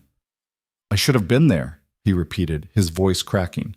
Vivian sat down beside him. She didn't try to argue. She just sat there, her presence solid and steady in the chaos. Minutes crawled by. An hour. Ethan couldn't sit still. He paced the small room, checked his phone for updates that didn't come, stared at the double doors, willing them to open. Finally, a doctor appeared. Young, female, with kind eyes. Mr. Cole? Ethan shot to his feet. How is he? He's stable. The attack was severe, but we got it under control. We're keeping him overnight for observation, but he should be fine. The relief hit Ethan so hard his knees almost buckled. Can I see him? In a few minutes. We're getting him settled in a room. Thank you. The words felt inadequate, but they were all he had. The doctor left, and Ethan sat back down, his hands shaking. Vivian's hand found his. See? I told you he'd be okay. Ethan looked at her, really looked at her. She'd stayed. Through all of it, she'd stayed. Still in her gown, her makeup smudged now, her hair falling out of its careful style. She looked exhausted, and she'd stayed. Why are you here? He asked. Where else would I be? Home. At the gala. Anywhere but here. Vivian's grip tightened on his hand. I'm exactly where I want to be. Something shifted in Ethan's chest. Something that had been locked down tight for 3 years since Sarah died, since he decided the only thing that mattered was taking care of Mason and surviving. Something that felt terrifyingly like hope. I don't understand you, he said quietly. That makes two of us. She smiled, small and sad. I don't understand this either, but I'm done pretending I don't feel it. Ethan's breath caught. Vivian, you can tell me it's complicated. You can tell me it doesn't make sense. You'd be right. But I'm tired of being alone, Ethan, and when I'm with you, I'm not. Before Ethan could respond, a nurse appeared. Mr. Cole, you can see your son now. Ethan stood, still holding Vivian's hand. Come with me. Are you sure? I'm sure. They walked down the hallway together. Mason's room was small, dimmed, with monitors beeping softly. He lay in the bed, an oxygen cannula in his nose, looking impossibly small against the white sheets, but his eyes were open, alert. Hey, buddy, Ethan said, moving to the bedside. How you feeling? Tired. Mason's voice was hoarse. My chest hurts. I know, but you're okay now. Ethan smoothed down his son's hair. You scared me. Sorry. Don't be sorry. Just rest. Mason's eyes found Vivian standing quietly near the door. You stayed. Of course I did, she said. You're still wearing your fancy dress. I am. It's very impractical for hospitals. She stepped closer. But I wanted to make sure you were all right. Mason smiled, weak but genuine. Thanks. Ethan watched them, his son and this woman who'd somehow become part of their lives, and felt something slot into place. Something that had been missing for so long he'd forgotten what it felt like. A nurse came in to check Mason's vitals. Another came with medication. Gradually, Mason's eyes started to droop. Get some sleep, Ethan said. I'll be right here. Promise? Promise. Mason's eyes closed. Within minutes, his breathing evened out. Ethan and Vivian stepped into the hallway. The hospital had quieted down. Just the hum of machines, distant voices, the soft squeak of shoes on linoleum. Thank you, Ethan said, for driving, for staying, for everything. You don't have to thank me. I do, because you didn't have to be here, and you were. Vivian looked at him, and in the harsh fluorescent lighting, she looked different, vulnerable, real. Can I tell you something? Anything. Earlier tonight at the gala, what you said about us not making sense. She took a breath. You're right, we don't. But I don't care anymore.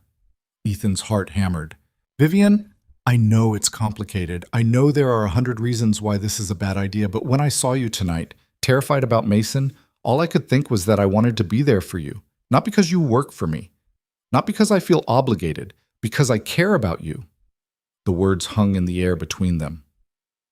I care about you too, Ethan said quietly. It felt like stepping off a cliff. More than I should. More than makes sense. But then maybe we stop trying to make sense of it. Before Ethan could think better of it, he closed the distance between them. His hand came up to cup her face, thumb brushing her cheek, and he saw the question in her eyes. He answered it by leaning in, pressing his lips to hers.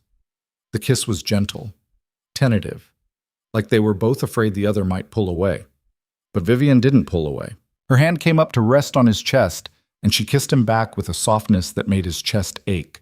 When they broke apart, Ethan rested his forehead against hers. This is crazy, he murmured. I know. People are going to talk. Let them. Your reputation is not more important than this, than you. Vivian pulled back just enough to look him in the eyes. I spent 3 years doing what was expected of me, playing the role, and I was miserable. I'm done with that. Ethan wanted to argue, wanted to list all the reasons this couldn't work, but the truth was, he didn't want to. For the first time in years, he wanted something just for himself. Something that wasn't about survival or responsibility or doing the right thing. He wanted her. Okay, he said. Okay? Yeah, let's stop making sense of it. Vivian smiled, a real smile, the kind he'd only seen a handful of times. Okay. They stood there in the hallway, hospital sounds humming around them, and Ethan felt the weight on his shoulders shift. Not disappear, it would never disappear, but shift. Like maybe he didn't have to carry it alone anymore. Mason was discharged the next afternoon with a new inhaler, a stack of instructions, and orders to follow up with a pulmonologist within the week. Ethan signed the paperwork with hands that still shook slightly. The memory of watching his son struggle to breathe burned into his mind like a brand. Vivian drove them home. She'd gone back to the estate sometime during the night to change. She was in jeans and a sweater now, her hair pulled into a ponytail. She looked tired, shadows under her eyes, but she hadn't left. Even when Ethan told her she should go, get some sleep, she'd just settled deeper into the uncomfortable waiting room chair and said she was fine. Mason fell asleep in the back seat before they'd even left the hospital parking lot, his head lolling against the window. Ethan watched him in the side mirror, counting each rise and fall of his chest. He's okay, Vivian said softly, as if reading his thoughts. I know. Ethan's voice caught. I can't stop seeing it. The way he looked at me, so scared. That's going to stay with you for a while. It's supposed to. How do you know? Vivian's hands tightened on the wheel. When my parents died, I was at a board meeting. Some quarterly review that seemed so important at the time. My assistant interrupted to tell me there'd been an accident. I remember thinking, very clearly, that I should feel something. But I was just numb. It didn't hit me until I got to the hospital and saw them. She paused. The fear came later. Every time the phone rang, every time someone was late, I'd think, what if something happened again? What if I lose someone else? Ethan looked at her profile, the tight set of her jaw. Does it get easier? No, you just get better at carrying it. They pulled up to the apartment complex. Ethan unbuckled Mason carefully, lifting him out of the car. The kid barely stirred, just made a small sound, and curled into Ethan's shoulder. I can help, Vivian said, already reaching for the bag of prescriptions and discharge papers. You've done enough. Ethan, she fixed him with a look. Let me help. So he did. Inside the apartment, Ethan laid Mason on the couch. Their bed was still just a mattress on the floor in the single bedroom, and the couch was more comfortable anyway. He pulled the Spider-Man blanket over his son and stepped back. Vivian set the hospital bag on the kitchen counter. She looked around the small space, At the peeling linoleum, the water stain on the ceiling, the window that didn't quite close all the way. Ethan saw it through her eyes and felt shame creep up his neck. "I know it's not much," he said. "I wasn't thinking that." "Then what were you thinking?" She turned to face him. "I was thinking about how you've done all this alone. How you've kept him safe and fed and happy in a world that doesn't make it easy. And I was thinking that you shouldn't have to do it alone anymore." Ethan's throat went tight. "Vivian, I'm not saying I have all the answers. I'm not even saying I know what I'm doing, but I'm here. And I want to be here. This isn't your responsibility." "Stop telling me what my responsibilities are." There was an edge to her voice now, sharp enough to cut. "You think I don't know what I'm signing up for? You think I don't see how hard this is? Then why would you want any part of it?" "Because I've spent 3 years living in a house that's too big, running a company I inherited, going through the motions of a life that doesn't feel like mine. And then I met you, and for the first time in years, something felt real." Her voice softened. "You feel real, Ethan. Mason feels real. This feels real." Ethan didn't know what to say to that. He'd spent so long building walls, keeping people at arm's length, convinced that letting anyone in meant risking the kind of loss he'd barely survived the first time. But Vivian was standing in his cramped apartment with its broken blinds and leaky sink, looking at him like he was something worth staying for. "I'm scared," he admitted. "Of what?" "Of this. Of you. Of what it means." "Me too." She closed the distance between them. "But I think that's okay. I think we're allowed to be scared and do it anyway." Ethan reached out, his hand finding hers. Her fingers were cool, delicate, but her grip was firm.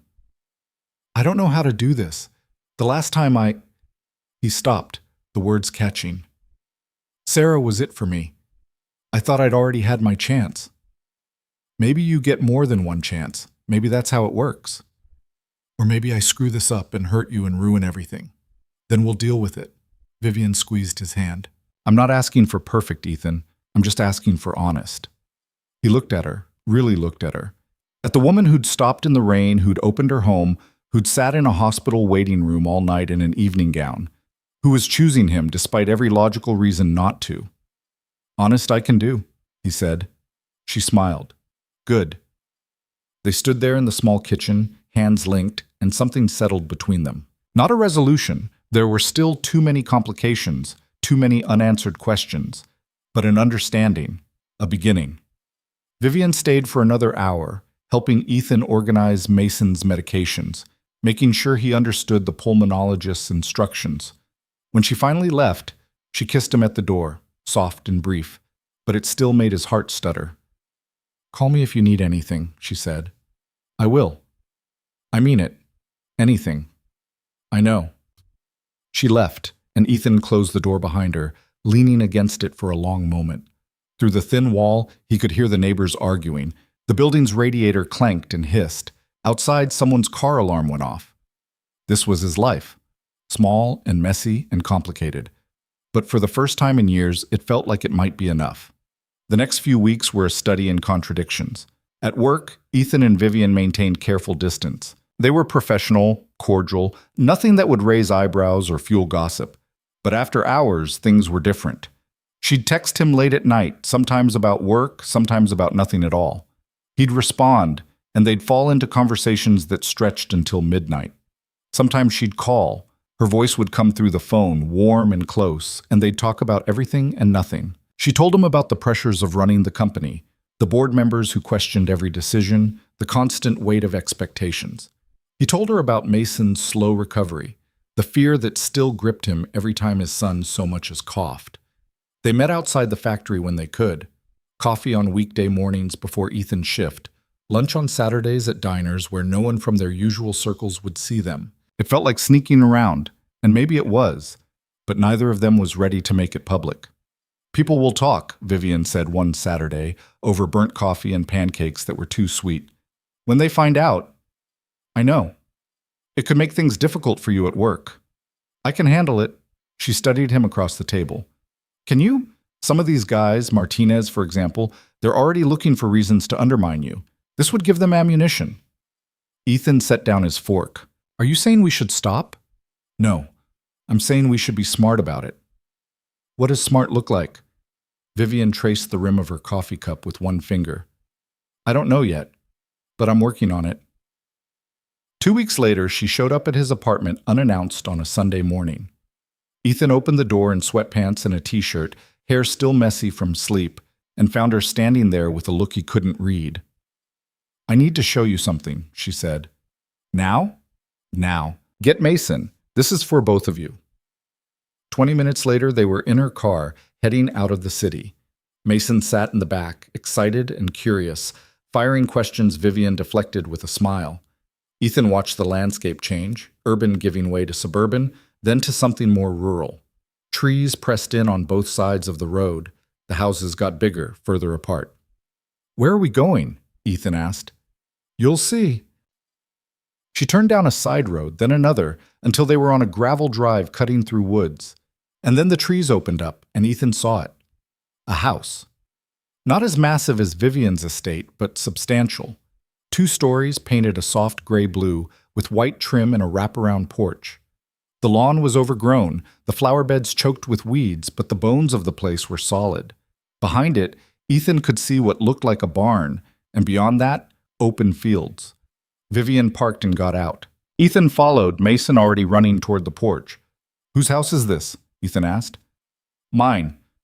Technically, it was part of the estate my parents left me. I've been trying to decide what to do with it for years. And? She turned to look at him. I think you should live here.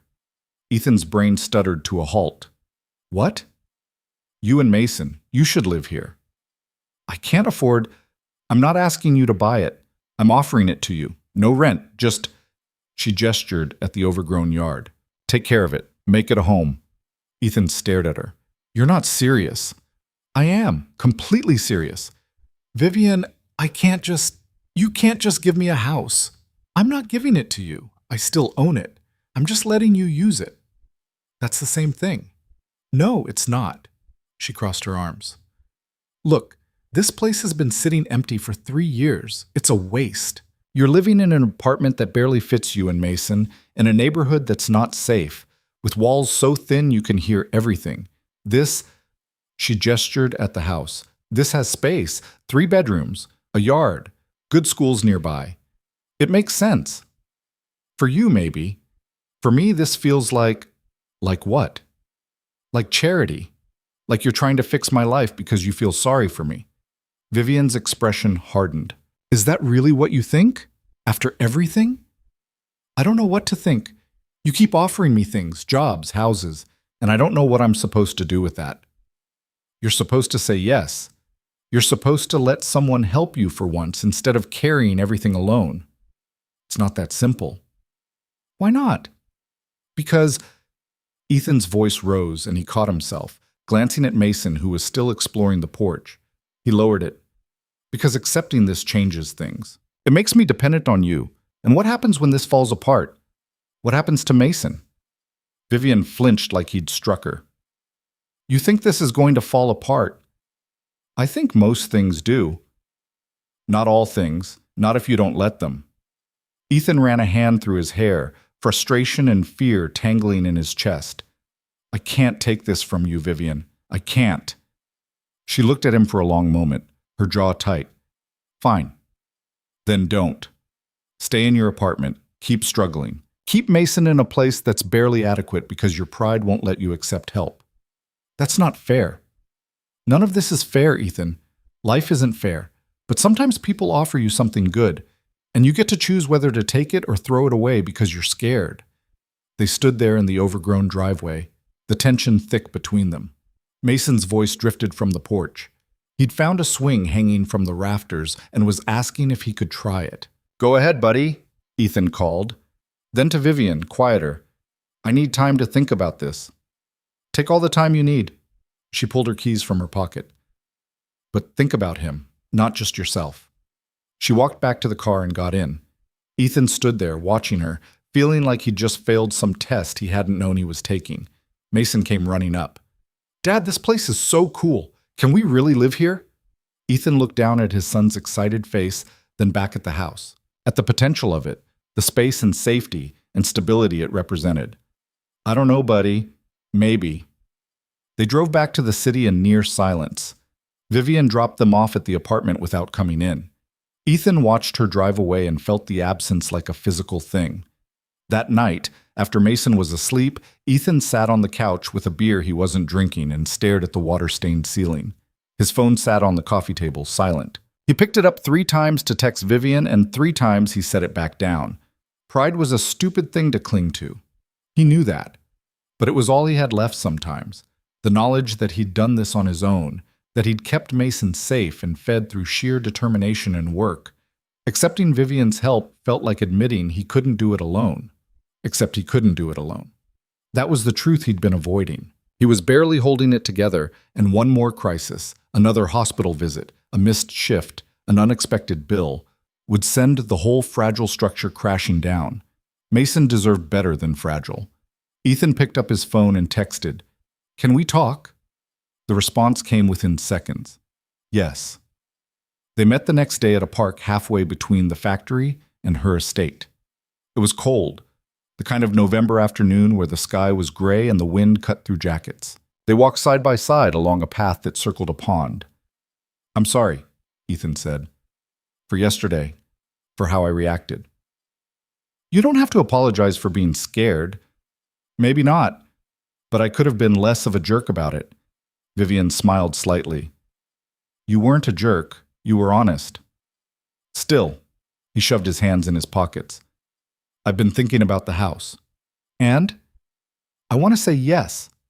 For Mason, but I need to contribute something. Rent, utilities, something. I can't just take it. What if you take care of the property, the yard work, basic maintenance? That's worth something." "Not enough." "It's enough for me." Vivian stopped walking, turning to face him. "Ethan, I don't need your money. I have more money than I know what to do with. What I need is to know that house is being used, that it's a home instead of an empty box I drive past and feel guilty about." "Why do you feel guilty?" She looked out at the pond. "Because my parents loved that house. They bought it planning to retire there someday, and then they died and it just sat empty. Every time I think about selling it, I feel like I'm giving up the last piece of them. But keeping it empty feels worse." Ethan understood that. The weight of things left behind. The impossible choice between holding on and letting go. "Okay," he said. Vivian's head turned sharply. "Okay? Yeah, we'll take it. On the condition that if things between us go south, you give me 6 months to find another place. I don't want Mason getting uprooted without warning." "Deal." She held out her hand. Ethan took it, and she pulled him in, kissing him there in the middle of the park where anyone could see. He kissed her back, his hands finding her waist, and for a moment, the cold and the fear and the complications all faded. When they broke apart, Vivian was smiling. "When do you want to move?" "Is next weekend too soon?" "Next weekend is perfect." The move happened fast. Ethan didn't have much. Furniture from thrift stores, boxes of clothes, Mason's toys and books. It all fit in a rental truck with room to spare. Some guys from his shift helped, including Martinez, who showed up without being asked and worked harder than Ethan expected. "Nice place," Martinez said, hauling a box into what would be Mason's room. "How'd you score this?" "It's complicated," Ethan said. Martinez gave him a look. "Bet it is." But he didn't push, and Ethan was grateful for that. By Sunday evening, they were mostly settled. Mason had claimed the biggest bedroom, the one with windows facing the woods, and had already decorated it with posters and action figures. Ethan took the smaller room, which was still twice the size of what he'd had before. The third bedroom sat empty, a question mark they weren't ready to answer yet. Vivian showed up as the sun was setting, carrying bags of Chinese takeout and a bottle of wine.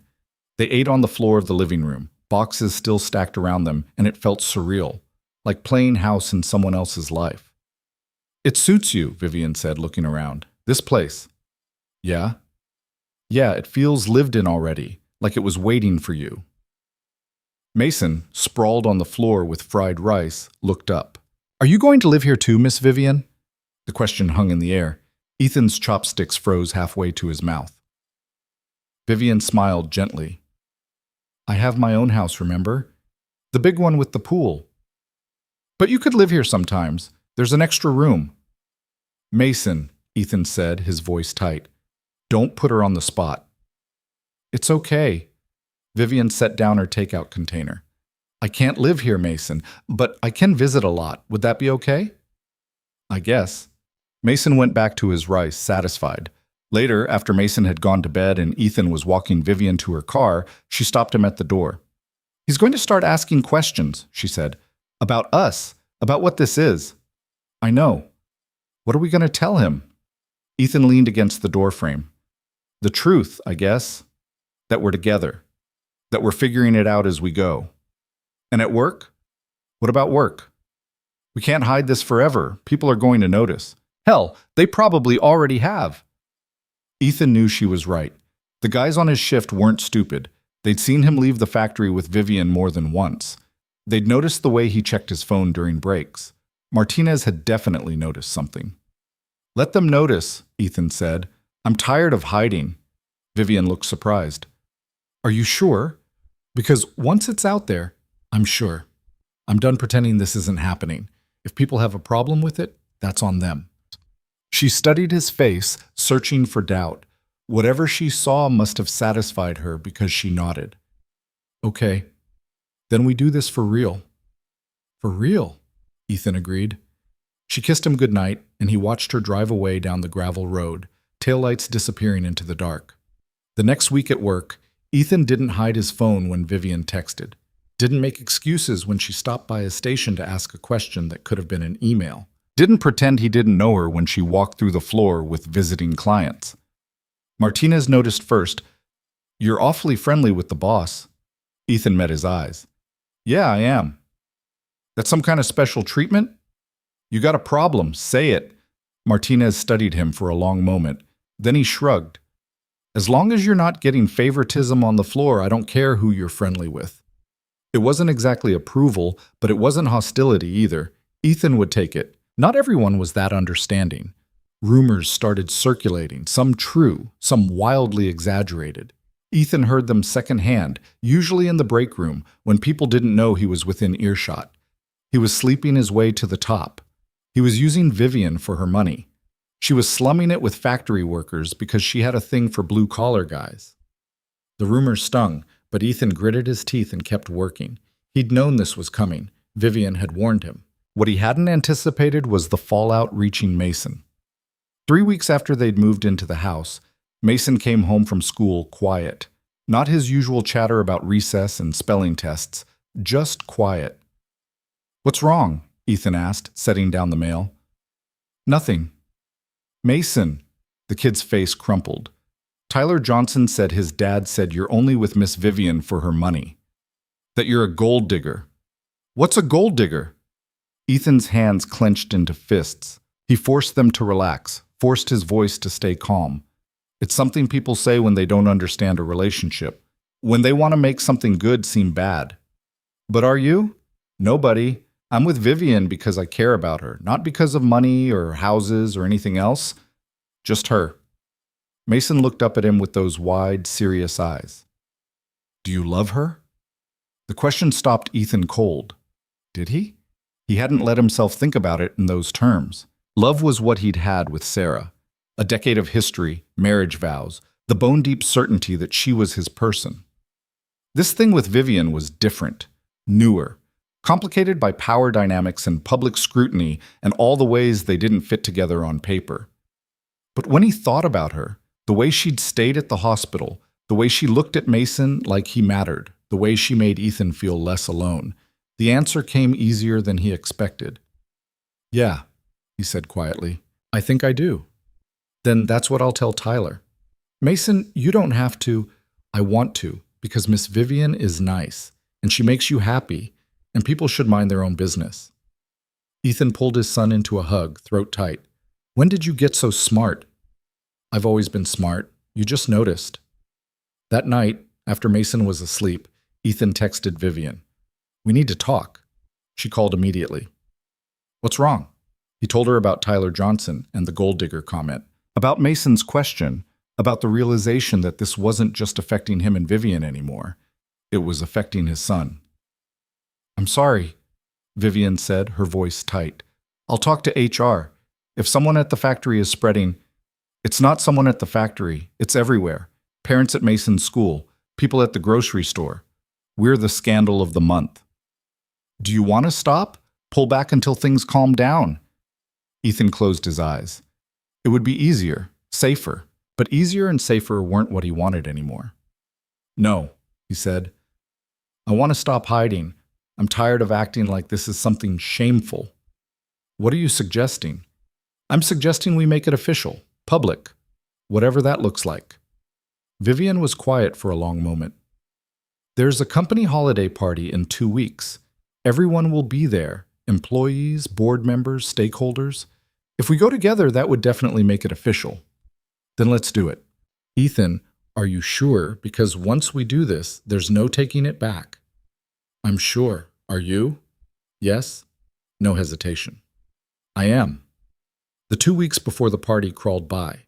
Ethan worked his shifts, helped Mason with homework, tried not to think too hard about what he was walking into. Vivian texted him constantly, little updates, encouragements, once just a photo of her dress with the caption, "Think this is too much?" It wasn't. It was perfect. Dark blue, elegant without being flashy. The night of the party, Ethan stood in front of the mirror in his new bedroom, adjusting the tie of the same tuxedo Vivian had given him for the gala. Mason sat on the bed, swinging his legs. You look nervous, Mason observed. I am nervous. Why? You like Miss Vivian. She likes you. What else matters? A lot of things, unfortunately. Like what? Ethan turned to face his son. Like people's opinions. Like whether this affects my job or your school or 100 other things. But you're doing it anyway. Yeah, I am. Because you love her. Ethan smiled. Yeah, because I love her. Mrs. Chen from the old apartment building had agreed to watch Mason for the evening. She'd moved into a place not far from their new house, and Mason adored her. Ethan dropped him off, triple-checked that he had his inhaler, and drove to the party venue. It was being held at a hotel downtown, the same one where the gala had been. Ethan parked and sat in his car for a full minute, gathering courage. Then his phone buzzed. I'm inside. Waiting for you. We'll walk in together. Ethan took a breath and got out of the car. Vivian met him in the lobby, and the sight of her stole whatever composure he'd managed to scrape together. The blue dress fit her perfectly, and she'd done something different with her hair. Left it down, curling over her shoulders. She looked beautiful, untouchable, except when she saw him, her whole face softened. Hi. Hi. He closed the distance between them. You look incredible. You clean up pretty well yourself. She straightened his tie. Unnecessary, but intimate. Ready? Not even a little bit. Good. Me neither. She took his hand. Let's go anyway. They walked into the ballroom together, fingers intertwined, and Ethan felt every eye in the room turn to them. The noise level dropped, then surged again, whispers rippling out like stones in water. Vivian's grip on his hand tightened, but she kept her chin up, her expression calm. Ethan tried to mirror her confidence, even though his heart was hammering against his ribs. Robert Chen, the director of operations, approached first. He looked at their joined hands, then at Vivian's face, then at Ethan. Well, he said, this is unexpected. Is it? Vivian's voice was level. I thought the rumors had been circulating for weeks. Rumors are one thing, this is confirmation. Does that bother you, Robert? Personally, no. Professionally? He paused. We'll need to discuss how this affects the reporting structure, conflicts of interest, that sort of thing. We can discuss it Monday, Vivian said. Tonight I'm just here with someone I care about. Robert nodded slowly. Fair enough. He looked at Ethan. Congratulations. You've got good taste. Thanks, Ethan managed. Robert moved on, and other people approached, some curious, some genuinely warm, some openly disapproving. Ethan shook hands, made small talk, tried not to read too much into every expression and tone. Martinez appeared halfway through the evening, a beer in hand. He looked Ethan up and down, then nodded at Vivian. Ma'am. Mr. Martinez, Vivian smiled. How's your shift been running? Smoothly. Cole's doing a good job. I'm glad to hear it. Martinez turned to Ethan. So this is really happening, huh? Yeah, it is. You happy? The question was so direct, so unvarnished, that Ethan didn't know how to answer it with anything but the truth. Yeah, I am. Then good for you. Martinez raised his beer in a mock toast. Don't screw it up. I'll do my best. When Martinez left, Ethan let out a breath he hadn't known he was holding. Vivian leaned into him slightly. See? Not so bad. Easy for you to say. You're used to this. I'm really not. She looked up at him. But I'm getting used to it. With you. They danced later, after dinner and speeches. This time, Ethan didn't feel like a fraud. He held Vivian close, moved with her to the music, and didn't care who was watching. I love you, he said, the words slipping out before he could second-guess them. Vivian's eyes widened. Then she smiled, that real, unguarded smile he'd only seen a handful of times. I love you too. And just like that, the last piece of Ethan's carefully constructed armor crumbled away. They left the party early, driving back to the house where Mason was hopefully asleep. The roads were quiet, the night clear. Ethan held Vivian's hand across the center console. What happens now? He asked. Now we keep going. We figure out the details. We deal with whatever comes. Together. Together, she confirmed. And for the first time since Sarah died, Ethan let himself believe that might actually be possible. The fallout from the holiday party wasn't as catastrophic as Ethan had feared, but it wasn't nothing either. Monday morning, he arrived at work to find a memo in his inbox about conflict of interest policies and a meeting scheduled with HR for later that week.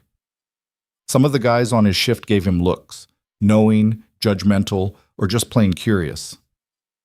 Martinez clapped him on the shoulder and said, Still standing, I see. Barely, Ethan muttered. That's all you need. Barely is enough. The HR meeting turned out to be procedural more than punitive.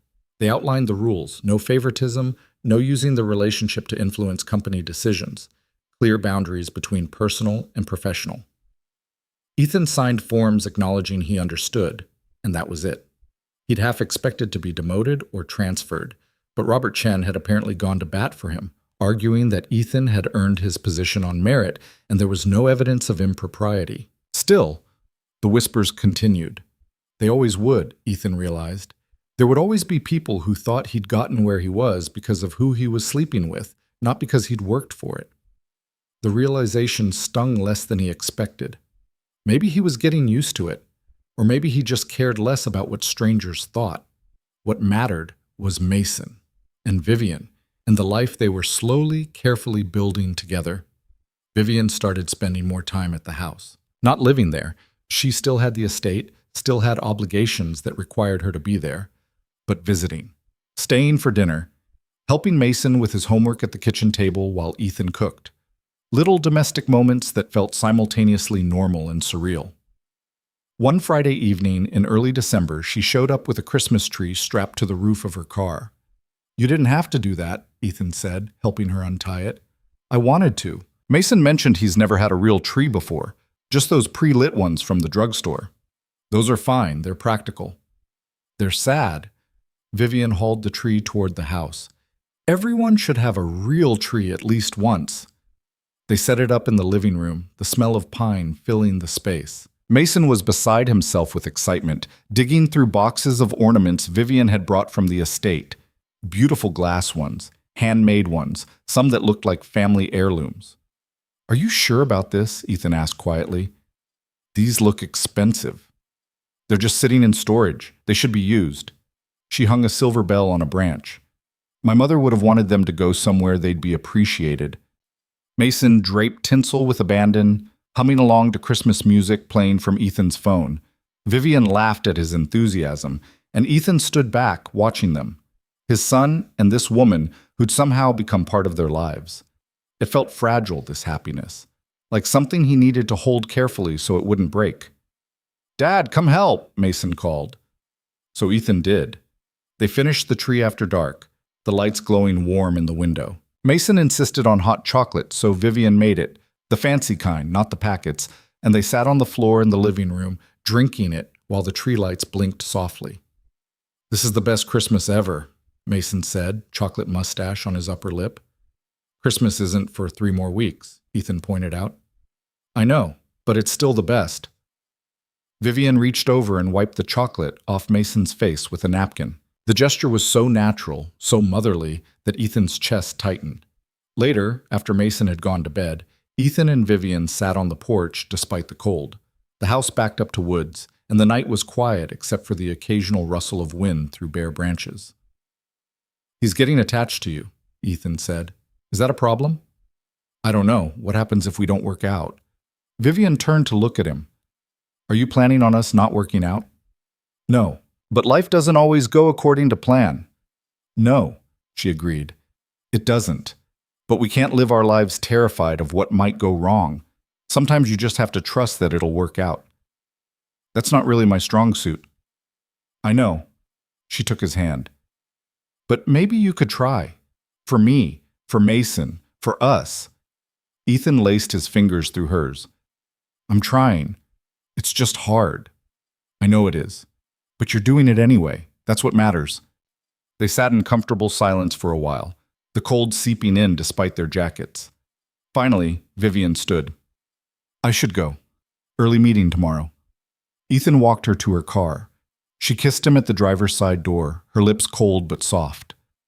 "I love you," she said. "I love you too."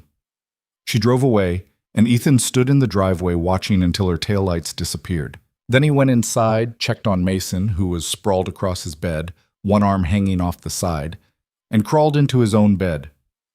Sleep didn't come easy. It rarely did these days. His mind was too full of variables and contingencies, too busy trying to anticipate the next crisis.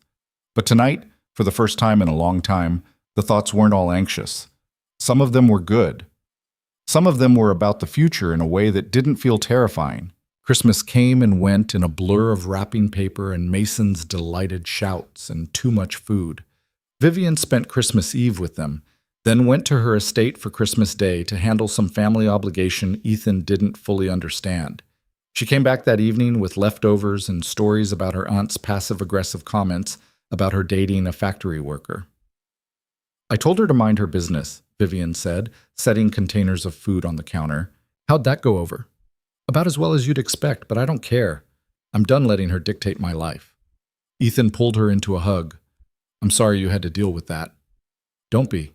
It was actually kind of liberating." The new year arrived with snow and bitter cold. Ethan's shift got busier. A new contract meant overtime and tighter deadlines. He came home exhausted most nights, barely able to stay awake through dinner. Vivian picked up the slack without being asked, showing up on the nights Ethan worked late to make sure Mason ate and finished his homework. "You don't have to do this," Ethan told her one night, finding her at the kitchen sink washing dishes while Mason did math problems at the table. "I know. I want to. But it's not your responsibility." "Ethan." She shut off the water and turned to face him. "Stop telling me what my responsibilities are. I'm here because I choose to be. Because I love you and I love Mason. That's it. That's the whole reason." Ethan didn't have an argument for that, so he kissed her instead, there in the kitchen with Mason making gagging noises in the background. In February, Robert Chen called Ethan into his office. Ethan's stomach dropped. Meetings with upper management were never good news. But Robert just gestured to a chair and slid a folder across the desk. "What's this?" Ethan asked. "A promotion. Assistant operations manager.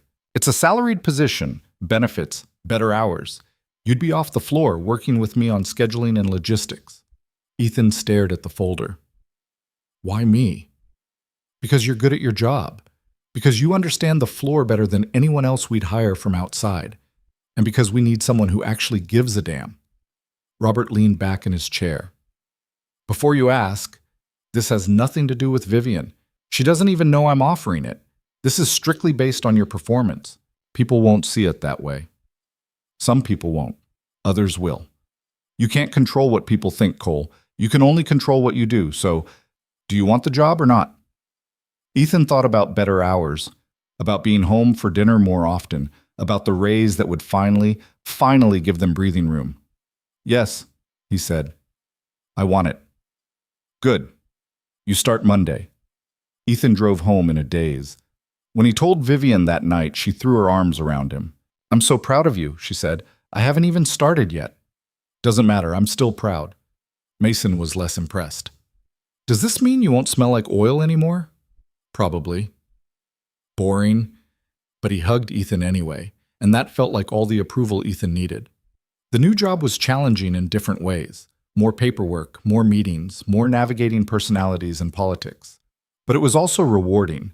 Ethan had input on decisions that affected hundreds of people. He could implement changes that made work safer, more efficient. He felt like he was building something instead of just maintaining it. March brought warmer weather and the realization that Ethan and Vivian had been together for almost 6 months. It didn't feel like 6 months. It felt like longer and shorter at the same time, like they'd known each other forever and were still figuring each other out. One Saturday, Vivian asked him to come to the estate. Mason was at a friend's house for the afternoon, so Ethan drove over alone. He found her in the garden behind the main house, wearing jeans and gloves, pulling weeds from a flower bed. "I didn't know you garden," he said. "I don't, usually, but it's therapeutic." She sat back on her heels.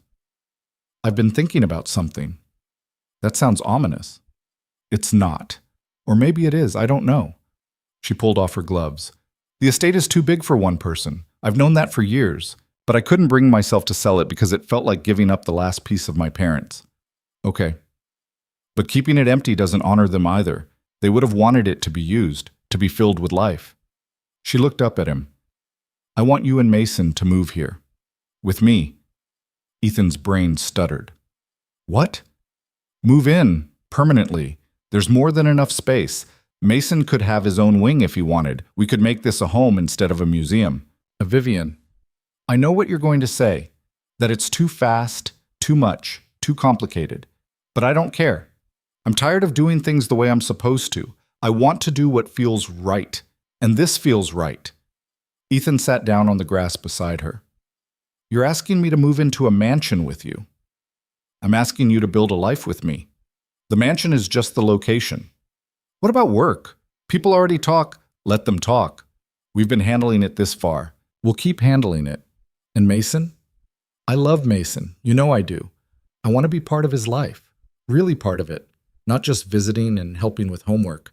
I want to be there for school plays and soccer games and scraped knees and all of it." Ethan looked at her.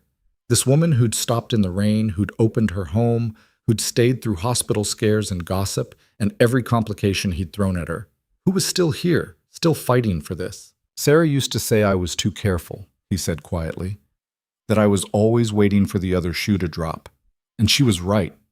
I've spent 3 years waiting for everything to fall apart. But you," his voice caught, "you make me think maybe it won't.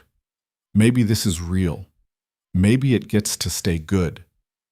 "It is real," Vivian said, "and it gets to stay good. If we let it." "Okay. Okay. Yeah, let's do it. Let's move in." Vivian's face lit up. She launched herself at him, knocking them both into the grass, kissing him with a ferocity that stole his breath. He kissed her back, his hands in her hair, the spring sun warm on his skin. "When?" she asked when they broke apart. "Give me a month. I want to talk to Mason, make sure he's on board, and I need to give proper notice on the house." "The house is mine. You don't need to give notice." "I know, but it feels right, doing it properly." Vivian smiled. "Okay, 1 month." They told Mason that night over pizza.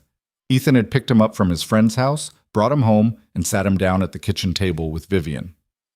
"We need to talk to you about something," Ethan started. Mason's eyes went wide. "Are you getting married?" "What? No, I mean, not yet." Ethan stumbled over the words, feeling his face heat. "Not yet?" Vivian raised an eyebrow. "That's not... I didn't mean..." He took a breath. "Can we focus? We want to talk to you about moving." "Moving where?" "To Vivian's house, the estate. All of us together." Mason looked between them. "For real? Like living there?" "For real," Vivian said. "If you want to, it's your choice too." "Do I get to use the pool whenever I want?" "Whenever you want." "And the tennis court?" "We'll have to teach you how to play, but yes." Mason grinned. "Then yes, definitely yes." "You're sure?" Ethan asked. It's a big change. New school, new routine. Dad, Mason gave him a look. It's a mansion with a pool, I'm sure. So it was decided. The next month was a whirlwind, packing, organizing, coordinating the move.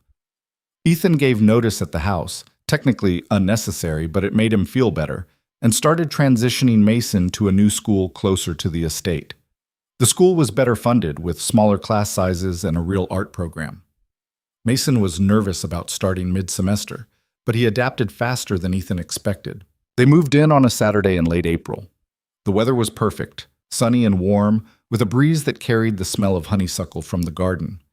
Ethan's shift guys helped again, this time openly curious about the estate. Martinez whistled low when he saw the place. "You really landed on your feet, Cole." "Guess so." "Good for you, man. Seriously." It took most of the day to get everything moved in. Mason claimed a room on the second floor with windows overlooking the pool. Ethan and Vivian took the master suite, a space so large Ethan felt lost in it at first.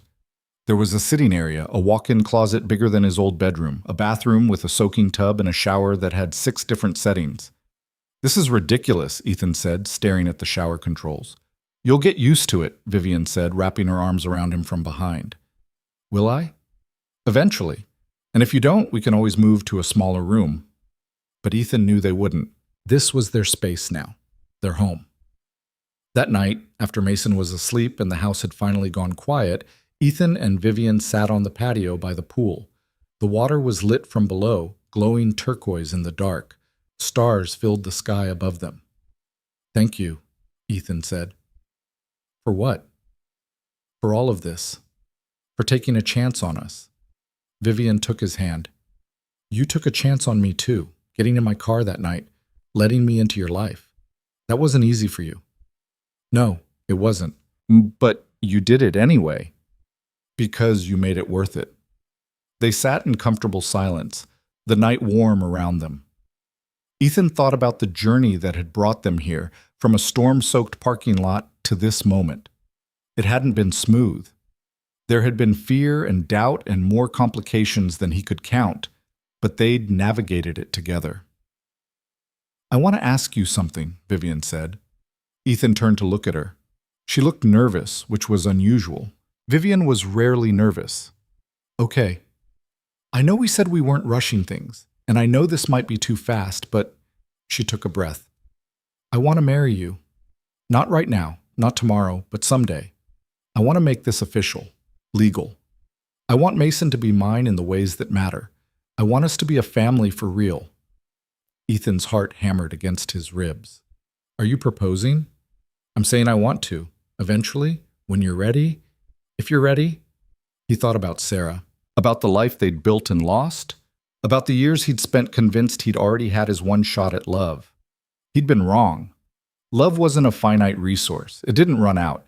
It just changed shape, found new forms, surprised you when you least expected it. "I'm ready," he said. "You are?" "Yeah. Not today, maybe, but soon. Let's do it soon." Vivian's eyes shone with tears she didn't let fall. "Are you sure?" "I've never been more sure of anything in my life." She kissed him then, and it tasted like promises and possibility and everything they'd fought for. They got married in June, 6 weeks later. Nothing extravagant, just a small ceremony in the estate's garden with Mason as the ring bearer and a handful of close friends. Robert Chen came, and Martinez, and Mrs. Chen, who cried through the entire thing. Vivian wore a simple white dress, no veil, flowers in her hair. Ethan wore a suit that actually fit him properly because Vivian had insisted on getting it tailored. Mason stood between them during the ceremony, holding both their hands, and when the officiant said they were now a family, the kid cheered loud enough to make everyone laugh. The reception was casual, barbecue and beer on the patio, music playing from speakers, people dancing barefoot on the grass. It was nothing like the galas and formal events Vivian was used to, but she'd never looked happier. "No regrets?" Ethan asked her as they swayed to some slow song he didn't recognize. "Not even one." "Not even about marrying a guy who still doesn't know which fork to use?" "Especially not about that." She kissed him. "You're perfect exactly as you are." "I'm really not." "You are, to to me. Life settled into a rhythm after that. Ethan worked his new position, came home to a house filled with light and laughter. Mason thrived in his new school, made friends, joined the swim team because they lived in a house with a pool, so why not? Vivian balanced running the company with being present at home in ways she'd never managed before. They weren't perfect. They fought sometimes, about money, about boundaries, about whose turn it was to deal with Mason's latest crisis. But they always came back to each other, always talked it through, always chose to stay. In August, Mason had another asthma attack. Not as severe as the one that had sent them to the hospital, but bad enough that Ethan's hand shook as he helped his son with the nebulizer. Vivian sat on Mason's other side, rubbing his back, murmuring reassurances until his breathing evened out. Afterward, when Mason was asleep, Ethan found Vivian in their bathroom, sitting on the edge of the tub, crying quietly. "Hey," he knelt in front of her. "What's wrong? I was so scared. When he couldn't breathe, I couldn't handle it. But you did handle it. You were great. I love him so much." The words came out broken.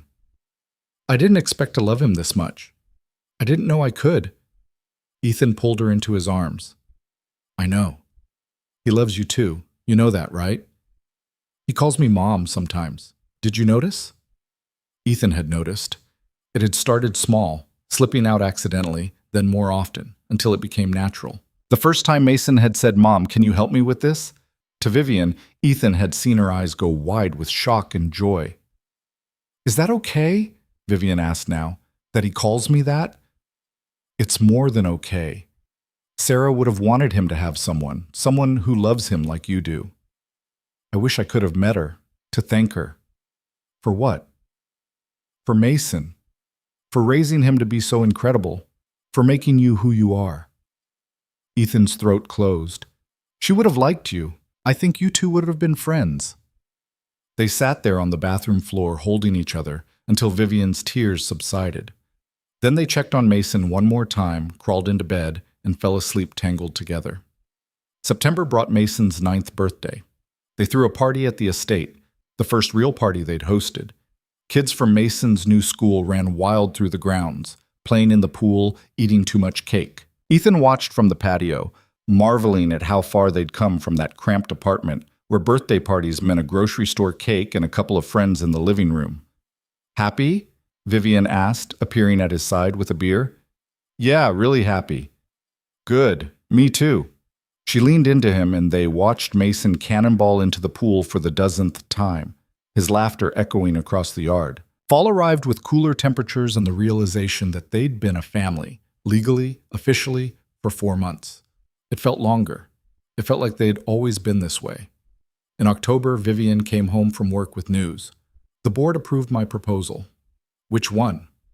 "The employee wellness program.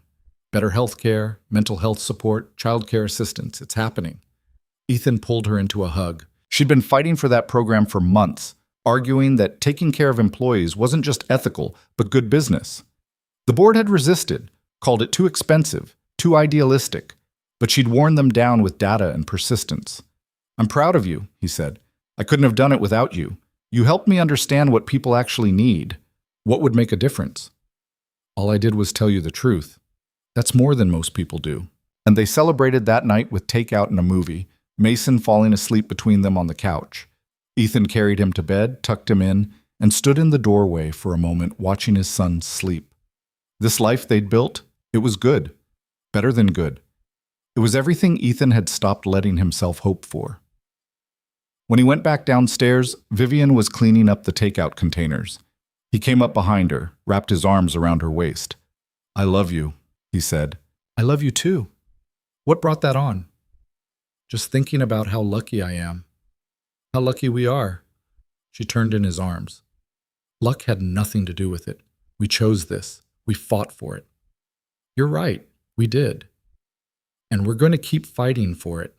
Every day." "Every day," Ethan agreed. December came again, bringing with it their second Christmas together. This time they went all out.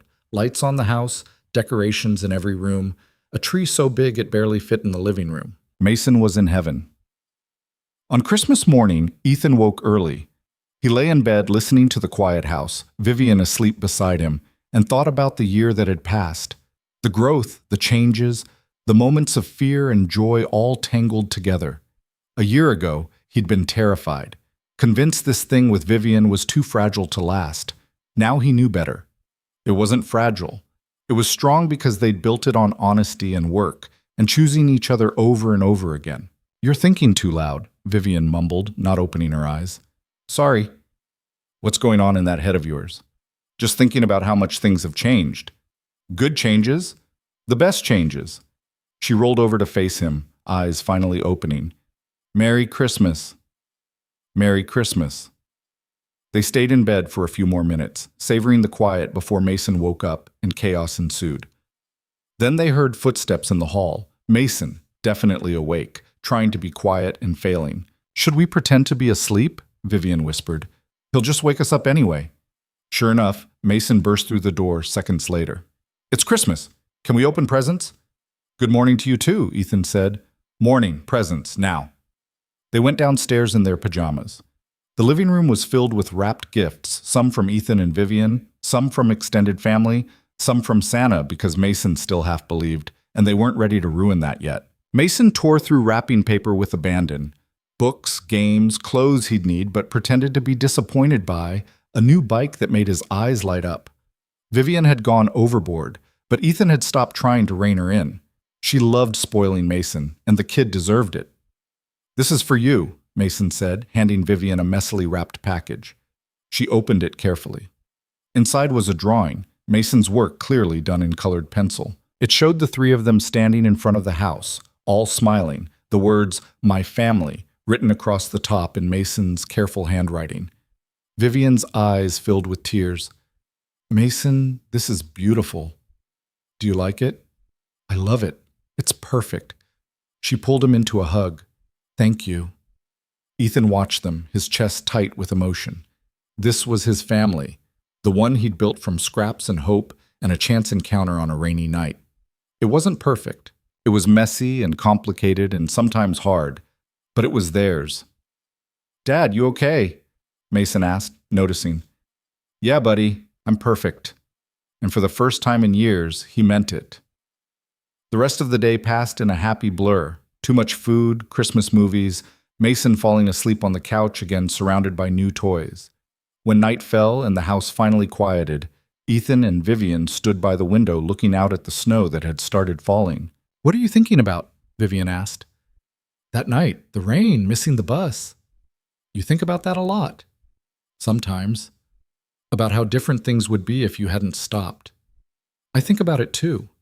About how close I came to just driving past." "Why didn't you?" Vivian was quiet for a moment. "Because I saw you standing there, and something in me recognized something in you. Loneliness, maybe, or just, I don't know, the feeling that we were both waiting for something to change. And it did. It did." She turned to face him. "I don't believe in fate or destiny or any of that, but I believe in choice. And I'm glad I chose to stop. I'm glad you chose to get in the car. I'm glad we kept choosing each other." Ethan kissed her, soft and slow. When they broke apart, he rested his forehead against hers. "I'll keep choosing you," he said, "every single day for the rest of my life." "Good, because you're stuck with me now." "Best thing that ever happened to me, getting stuck with you." They stood there in the quiet, snow falling outside, their son asleep in the next room, and Ethan felt something he hadn't felt in years. Peace, contentment, the certainty that he was exactly where he was supposed to be. The journey from that storm-soaked parking lot to this moment hadn't been easy. There had been fear and doubt and obstacles that had seemed impossible to overcome. But they'd done it anyway. They'd built something real and lasting out of a chance encounter and stubborn hope. And they were going to keep building it. One day at a time, one choice at a time, together. Outside, the snow kept falling, blanketing the world in white. Inside, the house was warm and full of light. Ethan took Vivian's hand and they stood there watching the snow, two people who'd found each other in the rain and decided to stay. It was enough, more than enough. It was everything.